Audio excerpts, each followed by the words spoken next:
Very good evening to all of you.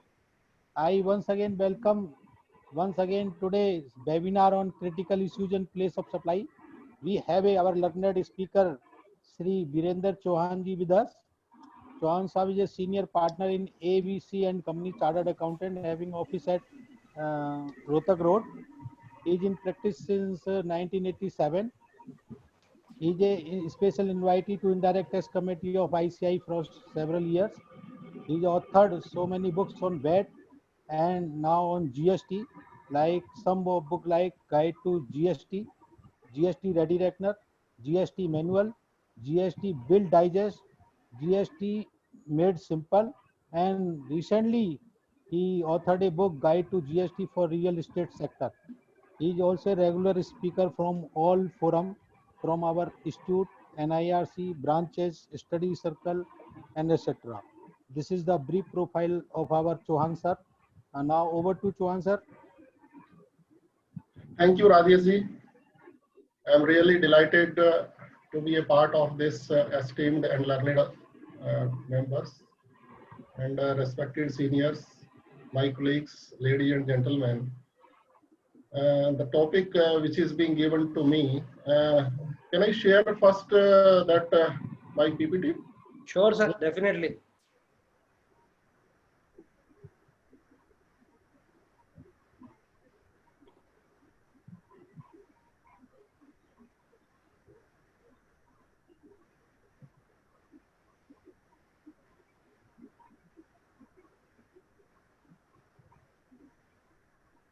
Yes, this is the topic we would be covering today.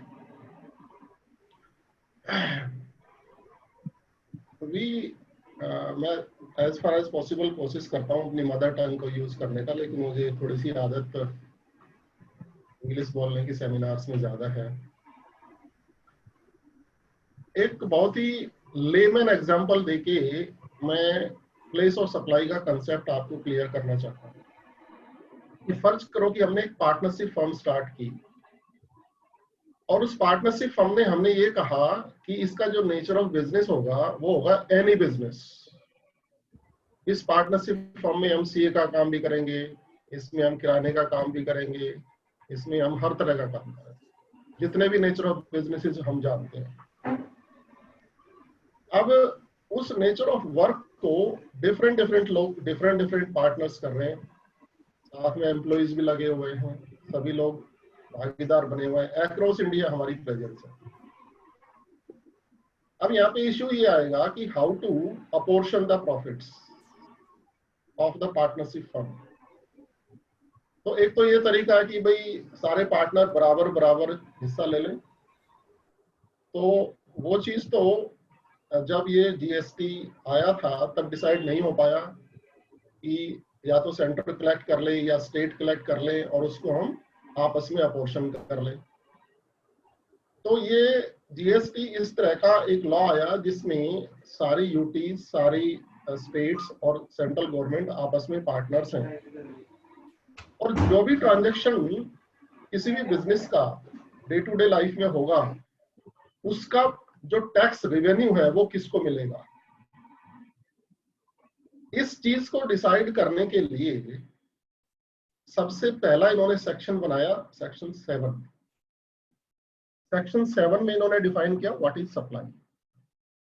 साथ में schedule 1, 2 और 3 भी दिए और पहला रास्ता ये क्लियर किया कि whether this particular transaction is a supply at all which is may और may not be eligible to tax.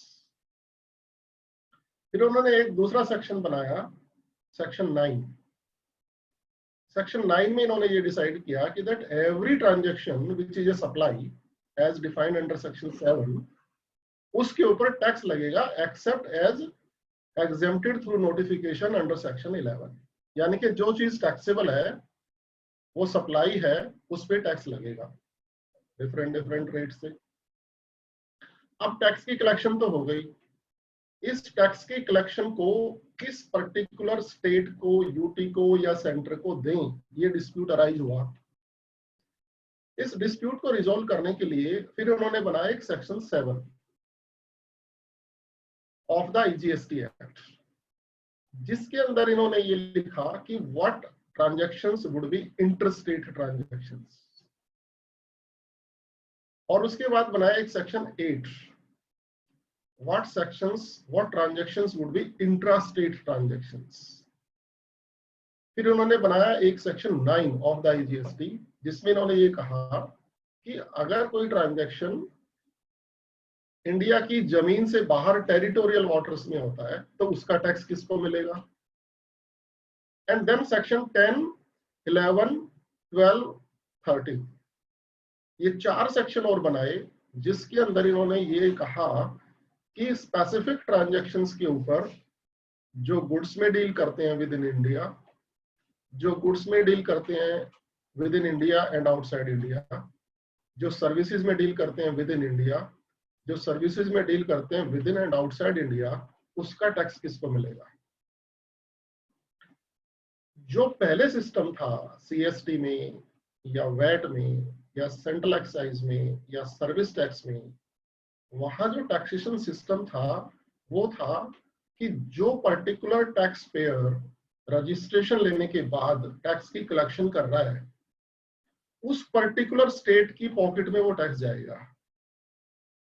अब इन्होंने क्या किया, लॉ को बिल्कुल उल्टा कर दिया, और लॉ क्या बना दिया कि जिस पर्टिकुलर स्टेट में कंज्यूमर बैठा हुआ है उस पर्टिकुलर ट्रांजैक्शन का उस स्टेट को टैक्स मिलेगा। कितना उल्टा हो गया कि पहले एक बंदा उड़ीसा में बैठ के स्टील अथॉरिटी का मालिक स्टील प्रोड्यूस कर रहा है तो उसका टैक्स मिलता था उड़ीसा को। वही स्टील वही फैक्ट्री बना रही है और अब कंज्यूम हो रहा है महाराष्ट्र में और दिल्ली में, तो उसी ट्रांजैक्शन का टैक्स अब दिल्ली को और महाराष्ट्र को मिलेगा। तो जब लॉ को इतना उलटफेर कर दिया तो पुराने प्रोविजंस और पुराने कंसेप्ट जो हमारे दिमाग में घुसे हुए हैं वो तो बिल्कुल भी काम नहीं करेंगे। तो हमें हर ट्रांजैक्शन में फंडामेंटली सेक्शन 7 एंड सेक्शन 9 या section 11 of the CGST act को पढ़ने के बाद हमारे ऊपर एक जिम्मेदारी आती है कि हम ये डिसाइड करें कि इस पर्टिकुलर ट्रांजैक्शन के ऊपर local with in the state वाला टैक्स लगेगा या आईजीएसटी टैक्स लगेगा। कम में that transaction is with in the state, outside the state, outside the country, कहीं पे भी वो ट्रांजैक्शन हो, हमारा नेक्स्ट क्वेश्चन ये होता है कि वो टैक्स आईजीएसटी लगेगा या सी और एस लगेगा। फर्ज करो कि मेरे पास एक व्यक्ति, मैं दिल्ली में बैठा हूं, मेरे पास फरीदाबाद से फोन करके कहता है कि मुझे गुड्स भेज दो। उसने मेरे से 1000 चेयर्स परचेज की, लेकिन कहता है कि उन गुड्स को आप राजेश अग्रवाल जी के ऑफिस में डिलीवर कर देना। He may be his agent, he may be his principal, he may be his branch, he may be his any kind of destination. उसने कहा कि ये गुड्स मेरी करोल बाग राजेश अग्रवाल जी के यहाँ भेज देना। अब गुड्स की मूवमेंट हुई है से रोहिणी दिल्ली से करोल बाग दिल्ली तक, और जो बायर बैठा हुआ है वो फरीदाबाद में बैठा हुआ है। तो हालांकि मैंने गुड्स को डिलीवर किया विद इन दिल्ली, लेकिन ये ट्रांजैक्शन आईजीएसटी का ट्रांजैक्शन होगा। तो कितनी प्रकार के इश्यूज फर्दर फ्रेश अराइज हो रहे हैं जिनकी वजह से प्लेस ऑफ सप्लाई प्रोविजंस को कोडिफाई गवर्नमेंट को करना पड़ा। तो मैं ये डिस्कस ना करके कि सेक्शन 10, 11, 12 और 13 में क्या फॉल करता है, मैं आपके ये कंसेप्ट क्लियर करना चाहता हूँ कि in a particular transaction how to determine first of all the nature of transaction and then how to enter into the place of supply provisions। तो थोड़ा थोड़ा अपने ये भी चलाते रहते हैं हम पीपीटी भी। सबसे पहले हम ये डिटरमिन करेंगे कि ये इंटरस्टेट सप्लाई है क्या नहीं। Then supplies into the territorial waters के अंदर अगर ट्रांजैक्शन है तो उसको कैसे डील करेंगे, और टेरिटोरियल वाटर के बाद भी ट्रांजैक्शन हो सकती है। जैसे कि टेरिटोरियल वाटर मान लो 200 नॉटिकल माइल्स तक है, और 200 नॉटिकल माइल्स के बाद एक शिप चला गया है और उस शिप को रिपेयर एंड मेंटेनेंस की जरूरत है, तो उस ट्रांजैक्शन को हम कैसे डील करेंगे। POS of goods within India, इस पर्टिकुलर एस्पेक्ट को मैंने इसलिए लिया है कि यहाँ से हमारे कंसेप्ट क्लियर हो सकते हैं कि किस प्रकार से हम प्लेस ऑफ सप्लाई प्रोविजंस को अप्लाई कर सकते हैं। यानी कि मेरे कहने का मतलब ये है कि अगर हम सेक्शन 10, 11, 12 और 13 को ना पढ़ें, प्लेस ऑफ सप्लाई के प्रोविजंस को ना पढ़ें, तो मोटे तौर पे गवर्नमेंट की पॉलिसी क्या है, how to determine place of supply. तो अगर ये पॉलिसी हमें क्लियर हो जाती है तो फिर हमें लॉ को अंडरस्टैंड करना, उसकी बेसिक इंटेंट को अंडरस्टैंड करना बहुत सिंपल हो जाएगा।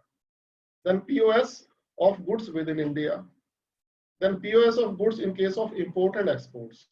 ये 4 एस्पेक्ट हम लेके चलेंगे और उसके अलावा जो सर्विसेज विद इन इंडिया हैं या सर्विसेज आउटसाइड इंडिया हैं, उनके बारे में हम जनरली डिस्कस करेंगे।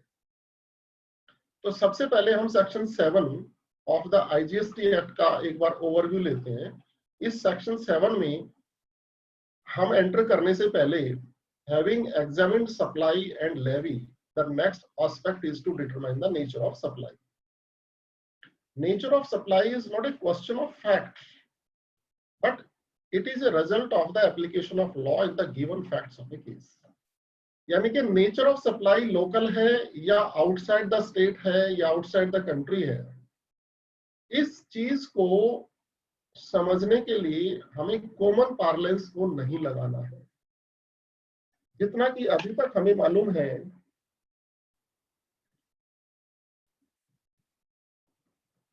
कि transaction with in the state है तो ये लोकल होगा, आउटसाइड द स्टेट है तो ये सेंट्रल होगा, ये दिमाग में नहीं विचार लाना है। हमें ये अंडरस्टैंड करना है कि सेक्शन 7 क्या कहता है regarding weather it is an interstate supply और नॉट। सिर्फ और सिर्फ हमें ये अंडरस्टैंड करना है, अपनी कॉमन पार्लेंस को उठा के थोड़ी देर के लिए हमें साइड में रखना है। Then is GST there? In GST there is a departure from the well understood principles under the erstwhile laws। पुराने लोग की हम कोई भी बात यहाँ पे बीच में लेकर नहीं आएंगे। Nature of supply should not be misunderstood as place of supply। यानी कि मैंने अभी एग्जाम्पल के अंदर गुड्स सिर्फ दिल्ली के दिल्ली में भेजे, तो आप ये कहेंगे कि place of supply Karol Bagh हो गया, but that is wrong. Place of supply में फरीदाबाद होगा, क्योंकि मेरा कस्टमर फरीदाबाद बैठा हुआ है। देन सेक्शन 7(1), इस सेक्शन 7 में 5 सब सेक्शन है। Section 7(1) and section 7(2) deals with the supply of goods within India and supply of goods imported into India, location of supplier and place of supply in 2 different states अगर होंगे तो वो interstate transaction माना जाएगा। यानी कि section 7(1) उन situations को डील करता है जिन सिचुएशंस के अंदर goods within India movement हो रहे हैं, और सेक्शन 7(2) उन सिचुएशंस को डील करता है जब हम इंडिया के बाहर से गुड्स इंपोर्ट करते हैं। तो यहाँ इस प्रकार की मिसएप्रिहेंशंस हैं कि फर्ज करो कि मैं दिल्ली में बैठ के गुड्स इंपोर्ट कर रहा हूँ, लेकिन मैंने पोर्ट से उन गुड्स को रीडायरेक्ट कर दिया किसी और प्लेस पे, अपने किसी ब्रांच में, तो यहाँ कंट्रोवर्सी अराइज हो जाती है कि उस केस में प्लेस ऑफ सप्लाई क्या होगा। तो जब हम सेक्शन 11 के अंदर एंटर करेंगे तो इस कंसेप्ट को हम अच्छी तरह से अंडरस्टैंड करेंगे। इसी तरह से सेक्शन 7(3) और सेक्शन 7(4) बात करते हैं सर्विसेज की। अगर विद इन इंडिया ट्रांजैक्शन है तो 7(3) हमें ये बताएगा कि whether it is A case of ISS और नॉट। इसी तरह से 7(4) में इंपोर्ट ऑफ सर्विसेज के केस में ये लॉ बताता है कि whether it is an interstate transaction और नॉट। यहाँ तक अंडरस्टैंड करना बहुत ज्यादा मुश्किल नहीं है। यहाँ तक सिर्फ लॉ इतना है कि अगर लोकेशन ऑफ सप्लायर और place of supply different states में फॉल करते हैं, उस सिचुएशन में ये इंटरस्टेट ट्रांजैक्शन होगा। लेकिन यहाँ पे डिलेमा क्या आता है? अगर इतनी साधारण सी बात है तो डिलेमा क्या आता है? डिलेमा ये आता है कि लोकेशन ऑफ सप्लायर क्या है, that is a big question. कि what is the location of supplier. तो इस लोकेशन ऑफ सप्लायर के बारे में हम आने वाली स्लाइड्स में बात करेंगे कि लोकेशन ऑफ सप्लायर क्या है। मैं दिल्ली में बैठा हूं और मैंने उड़ीसा से माल खरीद के और वेस्ट बंगाल भिजवा दिया।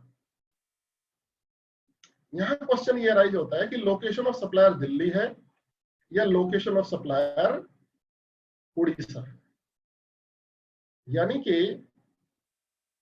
Where the supplier is located और लोकेशन ऑफ सप्लायर सिनोनियम से वर्ड नजर आते हैं,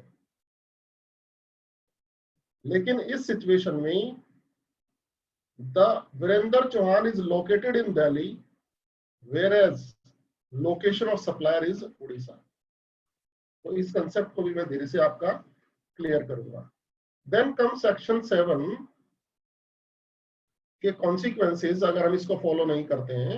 if correct taxes CGST, SGST और IGST are not charged, consequences under section 77 और सेक्शन 19 ऑफ द IGST में फॉलो। सेक्शन 7(5) एक एक्सेप्शन क्रिएट करता है, यानी कि सेक्शन 7(1) से लेके सेक्शन 4 तक हमें ये बताया जाता है कि लोकेशन ऑफ सप्लायर और प्लेस ऑफ सप्लाई अगर 2 डिफरेंट स्टेट्स में है तो वो इंटर स्टेट ट्रांजेक्शन माना जाएगा। लेकिन सेक्शन 7(5) इसकी एक्सेप्शन क्रिएट करता है और वो 3 सिचुएशन में इस जनरल प्रिंसिपल जो 7(1) से 7(4) तक अभी तक हमने तय किए हैं उनको फॉलो नहीं करता है। सेक्शन 7(5) को एक बार पढ़ के देखते हैं कि सप्लाई ऑफ गुड्स और सर्विसेज और both when the supplier is located in India and the place of supply is outside India, यानी कि in case of exports to और by a special economic zone developer और a special economic zone unit, यानी कि जब मैं कोई भी ट्रांजैक्शन स्पेशल इकोनॉमिक जोन के अंदर करता हूं तो एक्सेप्शन काम आती है।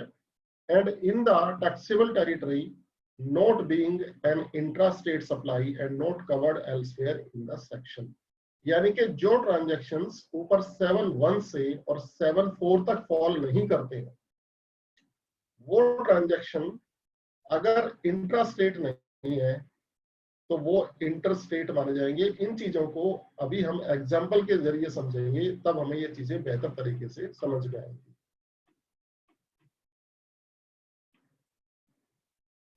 Shall be treated to be a supply of goods or services or both in the course of interstate trade or commerce. Now, location of supplier not being defined in law, there is a purpose. यानी कि location of supplier of goods जो है law में defined नहीं है और इसका एक स्पेसिफिक पर्पस है, इसको भी हम अंडरस्टैंड करेंगे। एग्जांपल देखिए अब, एग्जांपल है Delhi company gave a PO to Mumbai company. मैंने मुंबई की किसी कंपनी से किसी मैन्युफैक्चरर को ऑर्डर दिया to manufacture articles and retain with it to sell and deliver X works। मैंने उसको कहा कि भाई ये माल बना के रख लो। राजेश जी आवाज आ रही है? आ रही है, बिल्कुल आ रही है सर। अच्छा, मेरे यहाँ कई बार सिग्नल आ जाता है कि your internet is unstable. Good good sir, good. मैंने महाराष्ट्र के किसी मैन्युफैक्चरर को ऑर्डर दिया, यहाँ से आपको लोकेशन ऑफ सप्लायर और सप्लायर इज लोकेटेड का डिफरेंस नजर आएगा। महाराष्ट्र की किसी कंपनी को ऑर्डर दिया कि भाई मेरे लिए ये 10 पीस मैन्युफैक्चर करके रख ले, और मैंने उसको पे ऑर्डर भी दे दिया, मैंने उससे इनवॉइस भी ले लिया और मैंने अपने वो गुड्स से 3 महीने तक वहीं रखे हुए उसकी फैक्ट्री में छोड़ दिए। मैंने कह दिया भाई ये गुड्स मेरे हो गए, जब कभी मुझे जरूरत पड़ेगी मैं उठा लूंगा। Letter on the instructions of the Delhi company मैंने goods are transfer to Bhopal. मैंने अपनी रिक्वेस्ट की कि अब ये मेरा माल जो है आप मेरे पोस्ट पे एक ट्रांसपोर्ट हायर करो और भोपाल भेज दो। It would be a sale between Delhi company and Bhopal company. जो सेकंड सेल हुई, पहली सेल तो होगी महाराष्ट्र टू दिल्ली, दूसरी सेल हुई वीरेंद्र चौहान टू भोपाल कंपनी, यानी कि Delhi company may be subject to a casual taxable person in Mumbai.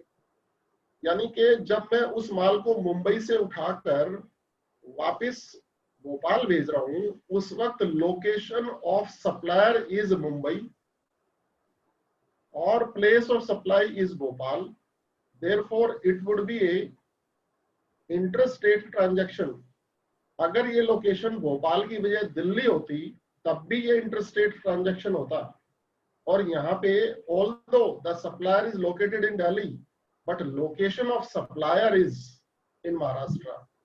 तो इस प्रकार से हमें जीएसटी लॉ के अंदर लॉ ऑफ कॉन्ट्रैक्ट को इन्वॉल्व करना है और हर ट्रांजैक्शन में हमें ये ईयरमार्क करना है कि इस माल का इस वक्त मालिक कौन है, transfer of property in title of the goods कब किस वक्त ट्रांसफर हुए और उसके बाद ये माल कहां से कहां दूसरी लोकेशन पे सप्लाई हो रहा है। तो if location of supplier and place of supply are in two different states then it would be an IGST transaction। थोड़ा सा और अंडरस्टैंड करेंगे कुछ एग्जांपल से तो बेहतर तरीके से समझ में आएगा। Here the location of supplier would be treated as Mumbai and place of supply would be Bhopal। The above situation is squarely different from bill to ship to or sale in transit concept। तो ये जो bill to ship to का concept है या sale in transit का concept हमारे दिमाग में है। पहले section 3 of the CST act अंदर सिर्फ दो क्लोज होते थे, क्लोज ए और क्लोज बी। इन दो क्लोज की इंटरप्रिटेशन के लिए पूरा STBA हाई कोर्ट में बैठा रहता था, लेकिन आज तक ये इशू रिजॉल्व नहीं हुआ कि whether this is a pre determined sale और this is a bill to ship to और sale in transit sale. Sanjay ji इस चीज को एक्नॉलेज कर सकते हैं कि most of the litigants used to remain into the high courts for litigating only for section 3A and 3B litigations। मतलब ये सबसे highest degree of litigations मैं कह सकता हूँ मेरे पास हुआ करता था when I was practicing the CSP law and it used to be a very big part of our professional opportunity also कि most of the transactions में जब branch transfer होते थे, high C sales होते थे, sale in transit होते थे, वो सारे ट्रांजैक्शंस 3 और 3B में फॉल किया करते थे। Let us not talk about section 6 और 6A एटसेट्रा अदर सेक्शंस, लेकिन उसको हम स्क्वेयरली कह सकते हैं कि section 3 used to be in most contentious issues amongst the old law. तो आज की डेट में अगर हमें जीएसटी की प्रैक्टिस करनी है, मैं कहता हूं कि 70% of the practice lies only in place of supply provisions. यानी कि अगर मैं सेक्शन 3A और 3B को रेप्लिका करूं तो that is place of supply now, क्योंकि हर किसी ट्रांजैक्शन में ये डिस्प्यूट आ रहा है whether this is a local transaction और it is a central transaction. तो अभी हम कुछ एग्जांपल्स के बाद कुछ इश्यूज को डिस्कस करेंगे जिससे कि हमारी डे टू डे लाइफ की प्रॉब्लम्स में जो प्लेस ऑफ सप्लाई की डिफिकल्टीज आ रही है वो हम रिजॉल्व कर सकते हैं। सर्कुलर नंबर 10 आया था पीछे 18 अक्टूबर को, जिसमें ये कहा गया था कि अगर मान लो फर्ज करो कि मैं एक ज्वेलरी लेके किसी दूसरी लोकेशन पे जाता हूँ, दिल्ली से मैं मेरठ ज्वेलरी लेके गया फॉर सेल, कि अगर किसी को पसंद आ गई तो वो रख लेंगे, अदरवाइज मैं अपनी वापस लेके आ जाऊंगा। मैं 10 डायमंड सेट लेके गया, उनमें से एक कस्टमर ने पसंद कर लिया तो वो मैं वहीं छोड़ाऊंगा और 9 सेट मैं अपने वापस लेके आ जाऊंगा। तो लॉ ने कहा कि ये ISS ट्रांजैक्शन है, इंटरस्टेट ट्रांजैक्शन। और लॉ को इसलिए ये सर्कुलर जारी करना पड़ा because there was a conflict whether Virendra Chauhan when taken 10 pieces to Meerut whether I would be a casual taxable person in Meerut or I would be located only in Delhi and sending the goods say for approval। तो इस प्रकार के concept से हमें जब इस प्रकार के सर्कुलर्स को हमें पढ़ते हैं तब हमें लॉ की इंटेंशंस का पता लगता है। सोन कमल एंटरप्राइजेस के केस में एक एडवांस रूलिंग आई, काफी इंपॉर्टेंट एडवांस रूलिंग मानी जा रही है आज की डेट में।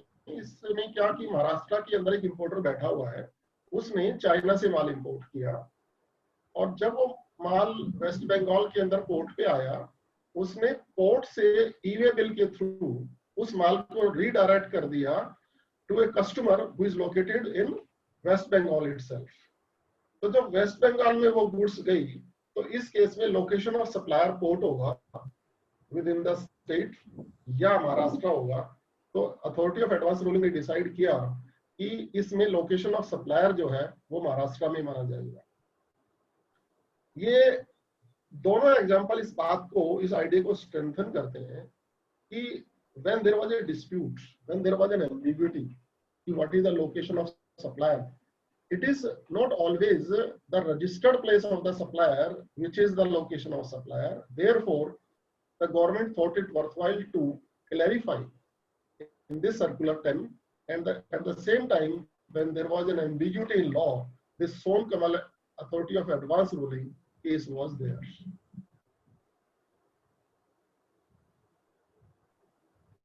For the purposes of section 7(1) to 7(4),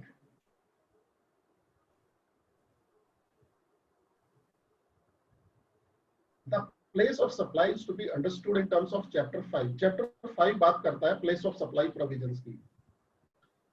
However, the provisions of chapter 5 are not applicable in case of section 7(5). यानी कि जब हम किसी भी ट्रांजैक्शन को 7(1) से और 7(4) तक डिस्कस करेंगे ये डिटरमाइन करने के लिए कि प्लेस ऑफ सप्लाई क्या होगा, तो हम हेल्प लेंगे चैप्टर 5 से कि चैप्टर 5 सेक्शन 10, 11, 12 और 13 क्या कहता है इस ट्रांजैक्शन के बारे में, प्लेस ऑफ सप्लाई क्या होगी, और फिर ये डिटरमाइन करेंगे कि whether it is a local transaction और सेंट्रल ट्रांजैक्शन। लेकिन जो ट्रांजैक्शन 7(5) में फॉल करते हैं, इन case of export of goods, in case of transactions with special economic zone, and in case of residuary section, उन particular situation में हम place of supply provisions को chapter 5 में ना देख के common parlance में देखेंगे। तो ये जो demarcation है between 7(1) to 7(4) and 7(5), this is creating lot of big issues which we would be discussing in the slides to come. Unlike goods, location of supplier of services has nothing to do with the business premises where from supply is made. इस issue को भी हम थोड़ा length में, ये सिर्फ मैं थोड़े से इश्यूज राइज कर रहा हूँ, इस इशू को भी हम लेंथ में डिस्कस करेंगे। जैसे फर्स्ट करो कि मैं एक एग्जांपल देता हूँ कि मैं एक प्रैक्टिसिंग चार्टर्ड अकाउंटेंट दिल्ली में बैठा हूँ और मुझे किसी का स्टॉक ऑडिट नोएडा में करना है। नोएडा में मैंने उसका स्टॉक ऑडिट किया, 1 लाख रुपए का मुझे बिल काटना था। जो कस्टमर है वो दिल्ली में बैठा हुआ है, हिंदुस्तान यूनिलीवर लिमिटेड का मैं स्टॉक ऑडिट कर रहा हूँ। उसका गोडाउन यूपी में है, नोएडा के अंदर। मैंने यहाँ से अपने बंदे भेजे, वहां पे वो स्टॉक ऑडिट करके आए और मैंने बिल रेज किया कैनॉट प्लेस में, हिंदुस्तान के हेड ऑफिस को, जहां से मुझे कॉन्ट्रैक्ट मिला है लोकल टैक्स चार्ज करके। सो यहाँ पे क्या सिचुएशन आ रही है कि unlike goods, location of supplier of services has nothing to do with the business premises where from supply is made. यानी कि गुड्स के केस में तो मुझे पता लग रहा है कि मेरी गुड्स कहाँ रखी हुई है, लेकिन यहाँ ये भी पॉसिबल है कि मैंने अपना जो स्टॉक ऑडिट है वो बिना प्रेमिसेस पे जाए और करोल बाग ऑफिस से बैठ के मैंने उनका स्टॉक ऑडिट कर दिया। अगर मान लो मुझे किसी का स्टॉक ऑडिट यहाँ बैठ के करना है, तो what possibly I can say कि I can ask some person from the company itself to count a particular product and let me know, because the control of the computer inventory is totally with me और at the head office. So I can cross verify the stock which is like into the physical stock even sitting at Karol Bagh. तो उस situation में location of service provider has been defined into the law. This demarcation I wanted to tell that in case of goods location of supplier has not been defined, but the location of supplier of services has been defined, and there are various options in which location of supplier in case he is registered would tantamount to be a place where he is sitting. तो जब हम precisely section 10 से और section 13 तक study करते हैं तो वहां बार बार इस बात का जिक्र आता है कि whether the recipient is registered और नॉट। तो रजिस्टर्ड रेसिपिएंट के लिए जो प्लेस ऑफ सप्लाई प्रोविजंस हैं वो ऑल टुगेदर डिफरेंट हैं, और जो अनरजिस्टर्ड पर्सन है उसके लिए ऑल टुगेदर डिफरेंट है। तो यहाँ पर कंट्रोवर्सी जो अराइज होती है कि whether I would be charging here local tax or central tax, इस कंट्रोवर्सी को सेटराइट करने के लिए कॉमन पार्लेंस से ऊपर उठ के लॉ बना दिया। लॉ के अंदर डिफाइन कर दिया कि ऐसी सिचुएशन में हमें ये ट्रांजैक्शन लोकल रखना है या सेंट्रल रखना है। तो अभी मैं सिर्फ आपको एक ग्राउंड तैयार कर रहा हूं डिस्कशन के लिए, and we would be resolving these issues by going into the law कि लॉ क्या कहता है इस बारे में, how such issue would be resolved through law when a chartered accountant sitting at a particular state and is providing services at some other place। तो जो remote location से सर्विस प्रोवाइड हो रही है, जैसे कि आपने स्टार्टिंग के अंदर वेबिनार का जिक्र किया कि राजेश अग्रवाल जी चार्जिंग फ्रॉम अस से X amount for conducting this webinar. So for him, the customer are sitting across the world. So in that particular situation, whether the location of supplier is no doubt is in Karol Bagh, but in this particular case, the recipient may be located across the world.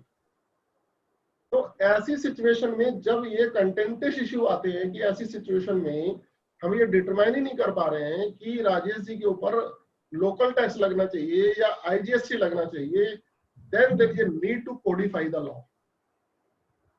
तो अभी हम जो discussion कर रहे हैं वो developing phase की कर रहे हैं कि why the place of supply provisions were necessitated. I am not coming to the answers of these issues, and very soon we would be entering into the actual situation of law कि law को codify क्यों किया गया। एक example लेके फिर चलते हैं। Renting of premises in different states can be made from the registered office of the company. ये क्वेश्चन मैं समझता हूं कि I might have received 500 times across the last 2 to 3 years कि मैं एक प्रॉपर्टी का मालिक हूं, दिल्ली से बाहर मेरी प्रॉपर्टीज हैं, मैं दिल्ली में भी रजिस्टर्ड हूं, अनरजिस्टर्ड हूं, मेरी प्रॉपर्टी मुंबई में है, गुड़गांव में है, नोएडा में है, और मैंने कॉमर्शियल पर्पज से उनको रेंट पे दिया हुआ है। तो इस केस में जो रेसिपिएंट ऑफ सर्विस है that is located in different states, और जो सप्लायर ऑफ सर्विस है वो लोकेटेड है एक प्लेस पे दैट इज इन दिल्ली। तो इस सिचुएशन में आईजीएसटी लगेगा। तो इस पर्टिकुलर प्रोविजन को मिसअंडरस्टूड किया जाता है क्योंकि इमूवेबल प्रॉपर्टी से रिलेटेड जो प्लेस ऑफ सप्लाई प्रोविजंस हैं वो ये कहते हैं कि उस पर्टिकुलर स्टेट के अंदर ही उसका पीओएस होगा, इसलिए कंफ्यूजन होता है। लेकिन जब हम सेक्शन 12 और 13 में इमूवेबल प्रॉपर्टी से रिलेटेड प्रोविजंस को पढ़ेंगे तो वहां पर ये पर्टिकुलर सिचुएशन कैसे हम डिस्टिंग्विश करेंगे, that we have to study by entering into the provisions of law. तो यहाँ पे हमारी कंक्लूजन ये निकल के आती है कि आपको अलग अलग स्टेट्स में रजिस्ट्रेशन लेने की आवश्यकता नहीं है। जहां कहीं भी एक जगह बैठ के आपने रजिस्ट्रेशन लिया हुआ है वहां से आप सभी प्रॉपर्टीज की आईजीएसटी डिस्चार्ज कर सकते हैं।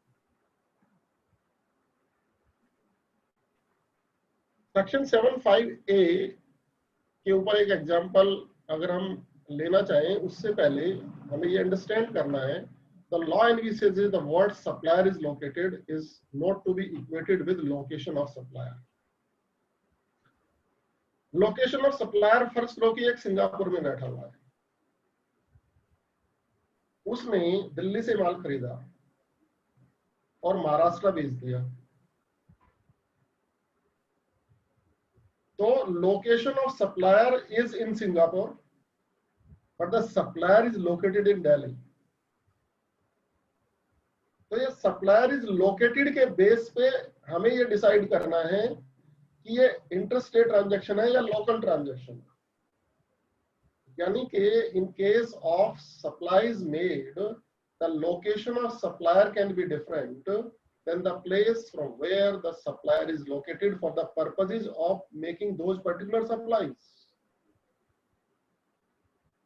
कितनी थिन लाइन है इस पर्टिकुलर सेंटेंस के अंदर, और इस थिन लाइन को रिजोल्व करने के लिए हमारे पास सिर्फ उन सबसेक्शन को पढ़ने के अलावा जो सेक्शन 10 से लेके और सेक्शन 13 तक कोडिफाई किए हुए हैं। सेक्शन 13 के अंदर 13 सबसेक्शन है, सेक्शन 12 के अंदर 14 सबसेक्शंस हैं, सेक्शन 11 के अंदर 2 क्लॉजेज हैं, सेक्शन 10 के अंदर करीब 6 क्लॉजेज हैं। यानी कि 6 और 2 8 और 14 22 और 13 35 सबसेक्शंस को पढ़ने के बाद, उनके एग्जाम्पल्स को असरटेन करने के बाद कि लॉ को ऐसा क्यों बनाया गया, इस उस पर्टिकुलर लॉ की वजह से एक ट्रांजैक्शन जो कि हमें लगता है कि ये लोकल होना चाहिए वो सेंट्रल हो रहा है। वहां विजिट करने के बाद हमें ये डिस्टिंक्शन का पता लगेगा कि what is the location of supplier and where the supplier is located. इस थिन लाइन को जिस दिन हमने अंडरस्टैंड कर लिया, यानी कि मेरा टोटल डिस्कशन का क्रक्स यही है कि हर ट्रांजैक्शन में हमें ये अराइव एट करना है कि वेयर सप्लायर इज लोकेटेड। यानी कि रेसिपिएंट कहां बैठा हुआ है ये चीज फाइंड करना आसान है। B2B ट्रांजैक्शन में जहां पे परचेजर रजिस्टर्ड है वो उसकी लोकेशन हो गई। B2C ट्रांजैक्शन में जहां पे कंज्यूमर बैठा हुआ है और उसका एड्रेस हमारे रिकॉर्ड में है वो उसकी लोकेशन हो गई। लेकिन supplier is located may be a different place than the location of the supplier.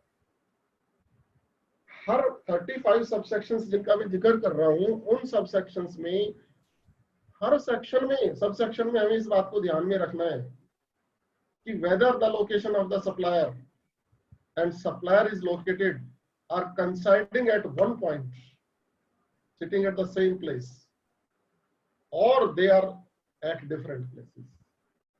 तो अगर वो different places पे हैं तो the POS provisions would be determined based on the location, not on the basis of location of supplier, but on the basis of where supplier is located. यानी कि location of supplier में से एक branch बाहर निकल के आएगी जिसको हम कहेंगे वेयर सप्लायर इज लोकेटेड।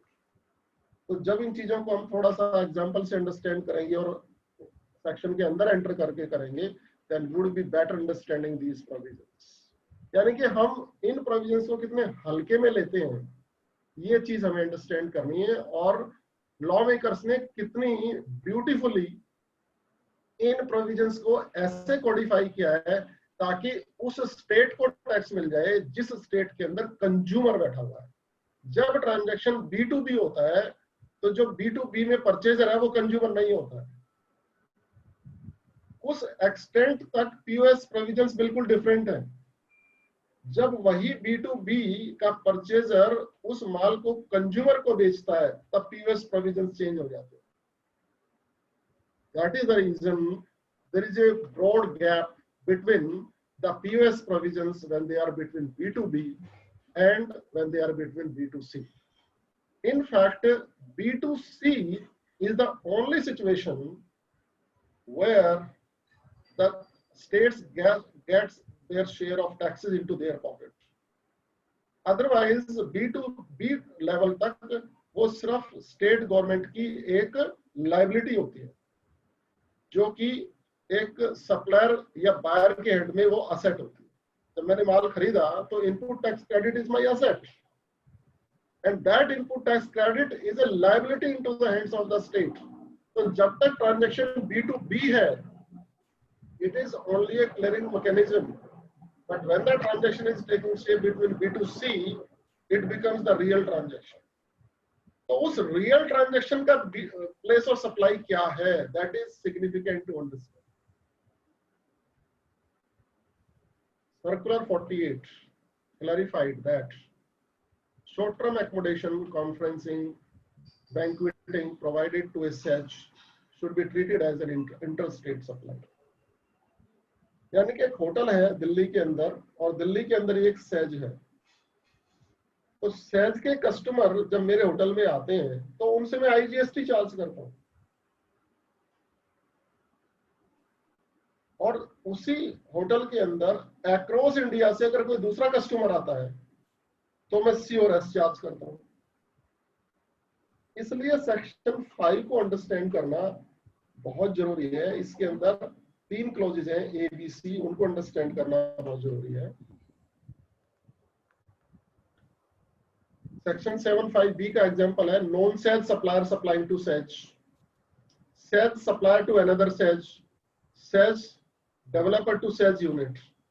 यानी कि जहां बीच में सेज आ गया, चाहे वो सप्लायर हो चाहे वो रेसिपिएंट हो, ये ट्रांजैक्शन इंटरस्टेट माना जाएगा। All exports of goods and services would be IGST transactions, ये 7(5)(a) कहता है।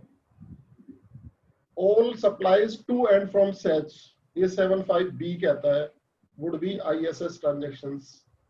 7(5)(c) के अंदर क्या चीज आती है कि supplies by an intermediary falling in under section 13(8), Section 8(2) does not apply to them since recipient is situated outside the country। यानी कि एक सिचुएशन ऐसी लेके चलते हैं जैसे सेक्शन 13(8) है, वो इंटरमीडियरी की बात करता है। मैं यहाँ पे इंडिया में बैठ के किसी ऑस्ट्रेलिया की यूनिवर्सिटी को स्टूडेंट्स भेज रहा हूँ। ऑस्ट्रेलिया की यूनिवर्सिटी मेरे को कमीशन पास ऑन करती है, तो मैं उस ऑस्ट्रेलियन यूनिवर्सिटी का इंटरमीडियरी हूँ। इस केस में कस्टमर इंडिया से बाहर बैठा हुआ है, सप्लायर दिल्ली में बैठा हुआ है।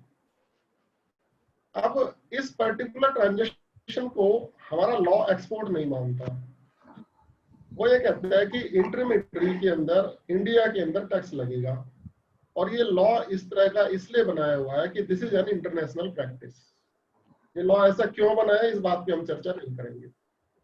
तो इस इंटरमीडियरी के हाथ में अब ये जो टैक्स है, क्योंकि इस केस में मैं दिल्ली में बैठा हूं, supplier is located in Delhi और place of supply is also in Delhi as per the provisions of POS. तो when supplier is located in Delhi, POS is also in Delhi, whether it is a local transaction or it is a ISS interstate transaction, section 7(5)(c) specifically इस बात को कहता है कि जो transaction कहीं दूसरी जगह फॉल नहीं कर रहे हो। Rajesh ji, am I audible? Yes, yes sir, yes sir। और बीच में सिग्नल आ गया था जरा। तो हालांकि supplier is located in Delhi, place of supply is also in Delhi, but still this transaction is interstate transaction. ये इंटरस्टेट ट्रांजैक्शन क्यों है? क्योंकि सेक्शन 8 जो है वो ये बताता है कि इंट्रास्टेट ट्रांजैक्शंस कौन से होंगे विद इन द स्टेट। तो ये पर्टिकुलर ट्रांजैक्शन जिसमें रेसिपिएंट इंडिया से बाहर बैठा हुआ है, सप्लायर दिल्ली में बैठा हुआ है, प्लेस ऑफ सप्लाई भी दिल्ली में है, तो इस पर्टिकुलर सिचुएशन में ना तो सेक्शन 7(5)(1)(2)(3)(4) अप्लाई हो रहे हैं और ना ही सेक्शन 8 अप्लाई हो रहा है। तो ये रेजिडरी सेक्शन में फॉल करेगा और रेजिडरी सेक्शन है 7(5)(c). इसलिए जो रेजिडरी सेक्शन है उस सेक्शन में जो भी ट्रांजैक्शन होगा that would B interstate transaction. तो ये बहुत बड़ी कंट्रोवर्सी हम लोगों के सामने बहुत बड़ी बड़ी इंडस्ट्रीज से आ रही है कि वो इंटरमीडियरी हैं, कॉल सेंटर्स हैं, बैंकिंग कंपनीज हैं, एनबीएफसीज हैं, providing services across the world, whether they are across the world transactions would be liable for IGST or whether that would be liable for C&S in case the POS is within the same state। ये बहुत heavy IGST transactions इसके अंदर होते हैं और वहाँ ये determine करना कि इस पे लोकल टैक्स लगेगा या सेंट्रल टैक्स लगेगा इज वेरी सिग्निफिकेंट। अब एक बार थोड़ा सा सेक्शन 9 के बारे में चर्चा करके फिर POS प्रोविजंस के अंदर एंटर करते हैं।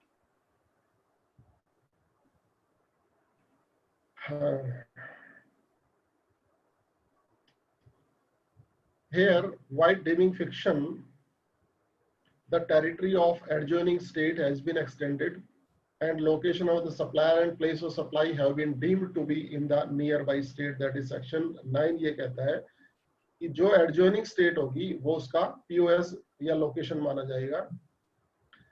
अगर टेरिटोरियल वाटर के बारे में काफी अच्छी स्टडी आप करना चाहते हो तो आर्टिकल 1, ये संजय मल्होत्रा जी जो रिलायंस से बैठे हुए हैं उसके लिए काफी उनके लिए काफी इंपॉर्टेंट सेक्शन है ये।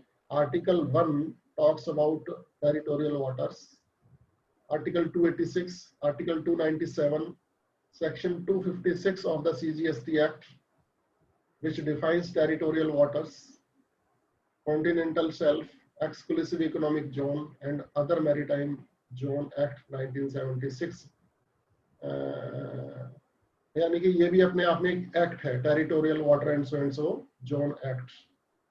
और एक सुप्रीम कोर्ट का इसमें काफी सिग्निफिकेंट डिसीजन है ग्रेट ईस्टर्न शिपिंग कंपनी के केस में। तो टेरिटोरियल वाटर भी अपने आप में ऐसा नहीं है कि फ्री फ्रॉम डिस्प्यूट है, it is also with lot of disputes. तो इन डिस्प्यूट्स को रिजोल्व करने के लिए मैंने ये मटेरियल आपके सामने रखा है, ये हम गो थ्रू कर सकते हैं। यहाँ पे क्वेश्चन ये आता है कि whether there is something which is part of India beyond territorial waters, कि अगर एक शिप टेरिटोरियल वाटर को क्रॉस कर चुका है, यानी कि 200 नॉटिकल माइल्स को क्रॉस कर चुका है, और उसके बाद उसको में कोई रिपेयर एंड मेंटेनेंस की जरूरत पड़ती है, तो then what this transaction would be. उस सिचुएशन में क्या जो एडजॉइनिंग स्टेट है वो उसका प्लेस माना जाएगा, या that would be considered as an export of services. इसमें सर्विसेज क्या हो सकती हैं? Services like repairs, maintenance, inspection provided on offshore platforms or vessels could be examples of 9 of IGST। तो यहाँ हमारा व्यू ये निकल के आता है कि जब तक वो शिप टेरिटोरियल वाटर्स में है तब तक तो वो ट्रांजैक्शन है with in that particular state. यहाँ पे बहुत वेरिंग सिचुएशंस आती हैं, मैं ज्यादा डिटेल में नहीं जाता हूँ क्योंकि ये पर्टिकुलर सेक्शन 9 एक आम आदमी के यूज में नहीं आता है। मेरा एक शिप महाराष्ट्र से चला और अब वो केरला के पास पहुंच गया है, और वो केरला के टेरिटोरियल वाटर्स में है, वहां से भी उसको कोई माल उठाना है, और जो मैकेनिक है, जो इंजीनियर है, वो महाराष्ट्र से बिलोंग करता है। महाराष्ट्र से जाके वो केरला के टेरिटोरियल वाटर्स में जाके उसकी रिपेयर करके आता है। So whether this transaction will fall in Maharashtra और whether this transaction will fall within Kerala और whether this would be an export of services, ये issues arise होते हैं। तो हमारा यहाँ conclusion ये है कि जिस भी territorial water में वो ship located है, यानी कि near to Kerala, so that would be the location of recipient, means within the Kerala। So this would be a transaction between Maharashtra and Kerala। तो इस तरह के conclusions हमें निकालने पड़ते हैं। अब देखो एक बहुत सिग्निफिकेंट इशू डिस्कस करता हूं मैं कि why shift from original based taxation to destination based taxation. Law makers ने ऐसा लॉ क्यों बनाया कि जब ओरिजिनल बेस पे ठीक ठाक काम चल रहा था और उसमें कोई डिस्प्यूट नहीं था और वो सारे इश्यूज सेटल हो गए थे, सेक्शन 3 ऑफ सीएसटी एक्ट भी सेटल हो गया था, काफी बहुत धुरंधर केस लॉज हम उनको प्रेसिडेंट बना के और अपने टैक्सेस चार्ज किया करते थे, तो ये शिफ्ट क्यों हुआ? तो इसके बारे में मेरा एक कहना ये होता है to make the concepts clear कि ओरिजिन बेस्ड जो टैक्सेशन था और जो डेस्टिनेशन बेस्ड टैक्सेशन था, इसको 160 कंट्रीज ने पहले एक्सपेरिमेंट किया और पूरे कंट्री का हार्मोनियस डेवलपमेंट करने के लिए ये जरूरी समझा गया कि हमें भी ओरिजिन से डेस्टिनेशन बेस पे आ जाना चाहिए। यानी कि the essence of GST is nothing else except going for a destination based taxation system. एक एग्जांपल से इसको हम समझते हैं तो ये हमारा जो पीओएस का कंसेप्ट है ये और बेहतर तरीके से हमारा क्लियर हो जाएगा। उड़ीसा के अंदर स्टील अथॉरिटी ऑफ इंडिया बैठी हुई है और वो 1000 tons of steel per day manufacture करती है और उसको रेस्ट ऑफ द कंट्री में सप्लाई करती है। तो इस पर्टिकुलर ट्रांजैक्शन का जो टैक्स अभी तक मिलता था पहले रिजीम में, वो उड़ीसा को मिलता था। तो उड़ीसा अपने जो बजट्स हैं उसमें अपने फाइनेंशियल पॉलिसी जब बनाती थी तो they used to go for more factories like this so that the state government can enrich their exchequers. ज्यादा से ज्यादा टैक्स बढ़ाने के लिए उसको और फैक्ट्रियां लगानी पड़ती थी। अब वही टैक्स कंज्यूमिंग स्टेट को मिलना स्टार्ट हो गया। तो अब जो फिस्कल पॉलिसी बनेगी उड़ीसा गवर्नमेंट की, वो ये नहीं बनेगी कि उसको और फैक्ट्रियां लगानी है। अब उड़ीसा गवर्नमेंट ये फिस्कल पॉलिसी बनाएगी कि हमारे यहाँ कंज्यूमर्स कैसे बढ़े, उनको अच्छे हॉस्पिटल बनाने पड़ेंगे, अच्छे एजुकेशनल इंस्टीट्यूशंस बनाने पड़ेंगे, अच्छी सड़कें बनानी पड़ेंगी, अपने टूरिज्म को बढ़ाना पड़ेगा, अपने एनवायरनमेंट को ठीक करना पड़ेगा। उससे वो ब्रेन ड्रेन जो होती है, इंजीनियर बनते हैं, सीए बनते हैं और महाराष्ट्र में चले जाते हैं या विदेशों में चले जाते हैं या दिल्ली में या कलकत्ता में चले जाते हैं, वो जो ब्रेन ड्रेन है वो रुक जाएगी। यानी कि हर स्टेट गवर्नमेंट की अब फिस्कल पॉलिसी के अंदर इंडस्ट्रियलाइजेशन और प्रोडक्शन ना बढ़ा के कंज्यूमर बढ़ाने का काम सामने आ जाएगा। तो अगर हर पर्टिकुलर स्टेट अपने कंज्यूमर्स बढ़ाना स्टार्ट कर देगी तो इंडिया की जो इकोनॉमी है वो उस प्रिंसिपल और विशियस सर्कल से बाहर आ जाएगी कि ये country is poor because it is poor, A state is poor because it is poor. Her particular state के सामने अब ये टारगेट होगा कि मैं अपने आप को प्रोस्परस कैसे बनाऊं, मैं अपने यहाँ कंज्यूमर्स को कैसे रिटेन करूं। तो तभी सेंट्रल गवर्नमेंट ने 5 साल तक की जिम्मेदारी ली हुई है कि आपके रेवेन्यूज की फॉलिंग को हम देखेंगे, आप 5 साल में अपने यहाँ का माहौल ठीक कर लो। तो अब 5 साल के बाद एक बहुत बड़ा चैलेंज ये आने वाला है कि किसी भी स्टेट गवर्नमेंट ने अपनी फिस्कल पॉलिसीज में कोई भी चेंज नहीं किया अभी तक, और 5 साल के बाद ड्रेस्टिकली रेवेन्यूज डिक्लाइन होंगे और स्टेट गवर्नमेंट्स के सामने और सेंट्रल गवर्नमेंट के सामने फिर दोबारा से ये डिस्प्यूट होगा कि इस 5 साल के पीरियड को क्या बढ़ाया जाए। तो वो एक अलग बात है, लेकिन बाकी 116 कंट्रीज ने इसका पॉजिटिव इम्पैक्ट देखा तो इंडिया ने भी जीएसटी को अडॉप्ट किया। इस पर्टिकुलर प्रिंसिपल से एक बात सामने आती है कि अब हर स्टेट गवर्नमेंट सेंट्रल गवर्नमेंट से इस बात पे फाइट कर रही है कि इस पर्टिकुलर ट्रांजैक्शन का कंज्यूमर क्योंकि दिल्ली में बैठा हुआ है, मेरी स्टेट में बैठा हुआ है, लिहाजा इस ट्रांजैक्शन का टैक्स मुझे मिलना चाहिए। तो जो maximum usage of the provisions of law है, that is place of supply provisions. Place of supply provisions के अंदर ही हिडन ये लिखा हुआ है कि GST is a destination based transaction tax, consumer based transaction tax. बाकी आप 1 से 174 तक सारे सेक्शन पढ़ लो, कहीं पे भी ये नहीं लिखा हुआ है कि जो जीएसटी का टैक्स है वो कंज्यूमिंग स्टेट को मिलेगा। ये प्लेस ऑफ सप्लाई प्रोविजंस में भी नहीं लिखा हुआ, लेकिन ये हिडन एजेंडा है पीओएस प्रोविजंस का कि किस प्रकार से इस टैक्स को इस प्रकार से डिजाइन किया गया है कि जहां पर मान लो कोहली साहब दिल्ली में बैठे हुए हैं और उन्होंने एक मोबाइल फोन खरीद लिया एप्पल का, चाहे भले ही उन्होंने इंपोर्ट किया, चाहे बॉम्बे से खरीदा, चाहे दिल्ली से खरीदा, जहां पर कोहली साहब बैठे हुए हैं उस पर्टिकुलर स्टेट को उस पर्टिकुलर ट्रांजैक्शन का टैक्स मिलेगा। ये एंड रिजल्ट है पीओएस प्रोविजंस का। तो जब कभी हम पीओएस प्रोविजंस स्टडी करते हैं वहां हमें ये देखना है, आपको हर पीओएस प्रोविजन 2 तरह से समझाया जाएगा, one is B2B and another is B2C। तो वहां पे इमीडिएटली एक डिस्टिंक्शन नजर आएगा कि जब ये ट्रांजैक्शन B2B था तब तो पीओएस प्रोविजन डिफरेंट है, but the moment the transaction became between B2C, then POS provisions are drastically changing, because B2B was only a clearing mechanism and B2C is the actual transaction through which the state government gets the taxes. Therefore, the government is only concerned of B2C transactions.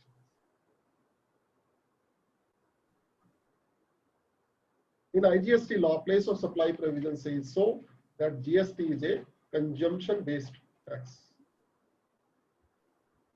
Place of supply is not a phrase to be understood in common parlance.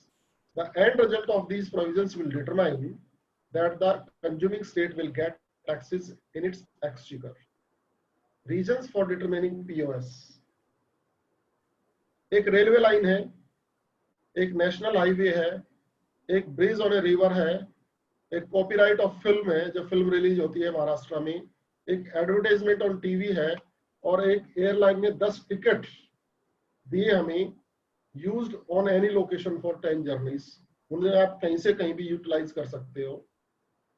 Delhi metro ने हमें पास बना दिया कि आप NCR में कहीं भी घूम सकते हो। डीटीएच है, ऑनलाइन सर्विसेज हैं, बैंकिंग सर्विसेज हैं और टेलीकम्युनिकेशन सर्विसेज। इन केसेस के अंदर टैक्स किसको मिलेगा?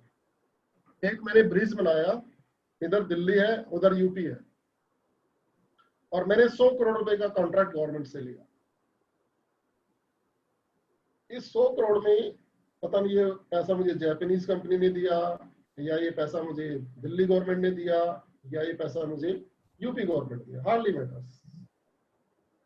The main issue arises that in this particular transaction of 100 crores, if I am making payment of 18 crore to the government, out of this, how much will go to the UP and how much will go to the Delhi?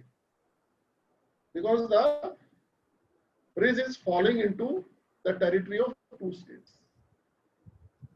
तो जितने भी मैंने example दिए हैं ये सारे disputes हैं, और इन डिस्प्यूट्स को पीओएस प्रोविजंस रिजोल्व करते हैं। इसलिए हर किसी ट्रांजैक्शन के अंदर हम कॉमन पार्लेंस नहीं लगा सकते, हमें उस रेलिवेंट प्रोविजन में जाके ये अंडरस्टैंड करना है कि पीओएस क्या होगा, और जैसे ही हम उस प्रोविजन को पढ़ेंगे उसमें से हमें एकदम से आवाज आएगी कि ऐसा प्रोविजन गवर्नमेंट ने इसलिए बनाया ताकि इस पर्टिकुलर स्टेट के अंदर जहां कंजम्पशन हो रही है उसको टैक्स मिल जाए। अब सेक्शन 10 में देखो, where the supply involves movement of goods whether by the supplier or the recipient or by any other person, the place of supply of such goods shall be the location of the goods at the time at which the movement of goods terminates for delivery to the recipient। देखने में कितना simple provision नजर आता है, और जैसे law पहले था सेंट्रल में वही प्रोविजन नजर आता है। लेकिन यहाँ पे क्या है, जो गुड्स की डिलीवरी है पहले सप्लायर की जिम्मेदारी होती थी वो गुड्स कहाँ भेज रहा है, अब रेसिपिएंट भी अगर उन गुड्स को एक स्थान से दूसरे स्थान पर ले जाता है तो उससे ट्रांजैक्शन की नेचर पे फर्क पड़ता है। तो अब यहाँ जो day to day common parlance में हमें डिफिकल्टीज आती है उनको डिस्कस करेंगे। डिलीवरी, एक्स फैक्ट्री और काउंटर सेल। मैं एक्स फैक्ट्री माल बेचता हूँ, मेरी फैक्ट्री में लोग आते हैं, वो मेरे से रेडीमेड गारमेंट्स या हाउस होल्ड गुड्स या मोबाइल फोन या मोबाइल एसेसरीज कोई भी चीज मेरे से खरीद के ले जाते हैं। तो उस पे मैं दिल्ली का लोकल टैक्स लगाऊंगा या आईजीएसटी लगाऊंगा, या काउंटर सेल कर रहा हूं मैं किसी मॉल के अंदर बैठ के, मेरी शॉप है, किराना की शॉप है, लोग मेरे से आते हैं और सर्विसेज लेके चले जाते हैं। मेरे से एक क्लाइंट आया, गुड़गांव में रहता है, करोल बाग मेरे ऑफिस में आया, मेरे से कंसल्टेशन लेके चला गया, लोकल टैक्स लगाऊं या सेंट्रल टैक्स लगाऊं। तो ये जो मुद्दा मैंने लिया आपके सामने एक्स फैक्ट्री सेल और काउंटर सेल का, ये इतना बड़ा मुद्दा है कि हर किसी प्रोफेशनल की एक क्वेरी है इस पे हम कौन सा टैक्स लगाएं, हर किसी बिजनेसमैन की एक क्वेरी है इस पे हम कौन सा टैक्स लगाएं। तो इसके लिए अगर हम सेक्शन 2(2) पढ़ते हैं, सब सेक्शन 2 जिसमें एड्रेस ऑफ डिलीवरी लिखा हुआ है, सेक्शन 2 सब सेक्शन 3 पढ़ते हैं जिसमें एड्रेस ऑन रिकॉर्ड लिखा हुआ है, सेक्शन 2 सब सेक्शन 96 पढ़ते हैं जिसमें रिमूवल की बात की हुई है कि सप्लायर जब रिमूवल ऑफ गुड्स करता है तब क्या होता है, और बायर जब रिमूवल ऑफ गुड्स करता है तब क्या होता है। और फिर उसके बाद ये जो सेक्शन मैंने अभी पढ़ा है सेक्शन 10(1)(a), इस सेक्शन को पढ़ते हैं तो हम किसी नतीजे पे पहुंचते हैं कि एक्स फैक्ट्री सेल में और काउंटर सेल में क्या होगा। तो इसका कंक्लूजन मैं नटशेल में बता देता हूं कि address of delivery has been defined into the law and address on record, these two things are almost deciding factors whether this transaction would be a local transaction or a central transaction। मेरे पास एक customer आया, मैं counter sale कर रहा हूं, मैंने लिखा राजेंद्र कुमार या कैश, लोकल टैक्स लगा। लेकिन अगर मैंने लिखा Rajendra Kumar resident of sector so and so Gurgaon, तो आईजीएसटी लगेगा। तो अगर आप कॉम्बिनेशन ऑफ 4 सेक्शन को पढ़ते हो, address of delivery, address on record, removal और सेक्शन 10(1)(a), तो आप इस कंक्लूजन पे आराम से पहुंच सकते हो कि मुझे कौन सा टैक्स लगाना है। तो ऐसी गलती बहुत सारे दुकानदार कर रहे हैं जो अपने कस्टमर का एड्रेस और टेलीफोन नंबर भी इनवॉइस पे लिखते हैं, लेकिन लोकल टैक्स लगा, स्पेसिफिकली इन एक्सपेक्टेड सेल और काउंटर सेल। तो इस गलती को हमें सुधारना है। तब हमें इस बात की अंडरस्टैंडिंग होगी कि what is section 10(1) clause A. अभी आप देखें कि मैं प्लेस ऑफ सप्लाई प्रोविजंस की बात कर रहा हूं और करीब 1 घंटा गुजर चुका है, मैं अभी तक सेक्शन 10 के क्लॉज ए तक पहुंचा हूं। राजेश जी। जी सर, जी सर। जितना भी आप इजाजत दोगे ना उतना ही बोलेंगे, लेकिन जितनी देर भी बोलेंगे कोशिश ये करेंगे कि आगे किसी के कुछ पल्ले पड़ जाए, क्योंकि सर, जो प्लेस ऑफ सप्लाई के प्रोविजंस हैं वो काफी लंबे हैं। मैं समझ रहा हूँ सर, समझ रहा हूँ। ठीक है, बस 5:30 तक सर करके और फिर क्वेरी ले लेना सर। श्योर। हाँ please sir. Then there is a difference between law of contract and IGST law. जब कभी भी हम किसी भी इनडायरेक्ट टैक्स की बात करते हैं, चाहे वो एक्साइज ड्यूटी हो या सर्विस टैक्स हो या सेल टैक्स हो पुराना या जीएसटी लॉ हो, हम लोगों को लॉ ऑफ कॉन्ट्रैक्ट की नॉलेज होना बहुत जरूरी है। ये बहुत एक डिटेल्ड टॉपिक है जिसको कि हम सेपरेटली कभी बताएंगे कि कैसे ये अप्लाई होता है। एक एग्जांपल के तौर पे एक एग्जांपल बताता हूँ आपको कि delivery completes on acceptance bye recipient. Law of contract ये कहता है, मैंने महाराष्ट्र से कुछ माल मंगवाया और माल मंगवाने के बाद मैंने कहा कि भाई इंजीनियर्स इंडिया लिमिटेड पहले इस गुड्स की इंस्पेक्शन करेंगे, उसके बाद ये माल मेरी फैक्ट्री में आएगा। इंजीनियर्स इंडिया लिमिटेड ने अगर सर्टिफिकेट दे दिया कि ये माल ठीक है तो मैं माल को एक्सेप्ट कर लूंगा और आपकी पेमेंट कर दूंगा। It is A CIF transaction. Cost, insurance और फ्रेट महाराष्ट्र सप्लायर के हाथ में है और माल इस नेचर का है, मान लो ग्लास की कोई आइटम है जो कि टूट भी सकती है, उसकी पैकिंग करना सप्लायर के हाथ में है, ट्रांसपोर्टेशन करवाना सप्लायर के हाथ में, इंश्योरेंस करवाना सप्लायर के हाथ में, उसके पैरामीटर्स चेक करवाना एक एजेंसी हमने हायर की हुई है उसके हाथ में है। मेरे को तो जितना माल ठीक कंडीशन में मिलेगा उतने गुड्स के मैं पैसे दे दूंगा। This law of contract says very nicely that on acceptance of the goods the transactions gets completed. IGST law ये कहता है liability arises on the removal of goods. Maharashtra से 1 लाख पीस चले 31 मार्च को, उसी दिन उस बंदे ने टैक्स देना है। 31 मार्च को ही उसकी लाइबिलिटी अराइज हो गई, यानी कि उसको 11 तारीख तक अपनी GSTR1 भरनी है और 20 तारीख तक 3B भर के अपना टैक्स डिस्चार्ज करना है, इरेस्पेक्टिव ऑफ द फैक्ट कि अभी गुड्स इंस्पेक्ट भी नहीं हुए हैं, अभी गुड्स दिल्ली पहुंचे नहीं है और अभी गुड्स परचेजर ने एक्सेप्ट नहीं किए हैं। The transaction has not taken place yet, और ये भी पता नहीं कि कितना गुड्स पहुंचेगा। So whenever there is a conflict between the law of contract and IGST law, the IGST law will prevail. तो यहाँ पर इशू ये अराइज होता है कि क्या एक एग्जिस्टिंग लॉ जो ऑलरेडी बना हुआ है और जो IGST लॉ है उनमें अगर कंफ्लिक्ट है तो which particular law will prevail? Can I go for litigation before the court of law? Answer is no. इसके ऊपर हम बहुत सारे डिसाइडेड केसेस आपको दे सकते हैं, but we have to discuss here only the conclusions. Third person sitting outside India, location of supplier versus supplier is located. Singapore में आदमी बैठ के ये कहता है कि दिल्ली से माल परचेज करके और उन गुड्स को भिजवाता है महाराष्ट्र के अंदर। महाराष्ट्र के अंदर उस बंदे की कोई ब्रांच है जो सिंगापुर में बैठा हुआ है, उसने कुछ कंप्यूटर्स के पार्ट्स नेहरू प्लेस से खरीदे और उनकी शिपमेंट डिमांड कर ली कि भाई ये शिपमेंट मेरी भेज दो महाराष्ट्र। तो उस पर्टिकुलर सिचुएशन में the location of supplier is although in Maharashtra, but the supplier would be located in this particular case in Delhi, therefore that particular person has to seek registration in Delhi and it would be an IGST transaction. Even if this transaction is within the state, then it would be a local transaction. तो हमें यहाँ पर जब law आने वाले sections में ये बात कहेगा कि भाई उसकी लोकेशन ऑफ सप्लायर क्या है, उसको ध्यान में नहीं रखना। हमें ध्यान में रखना है कि where the supplier is located in that particular transaction.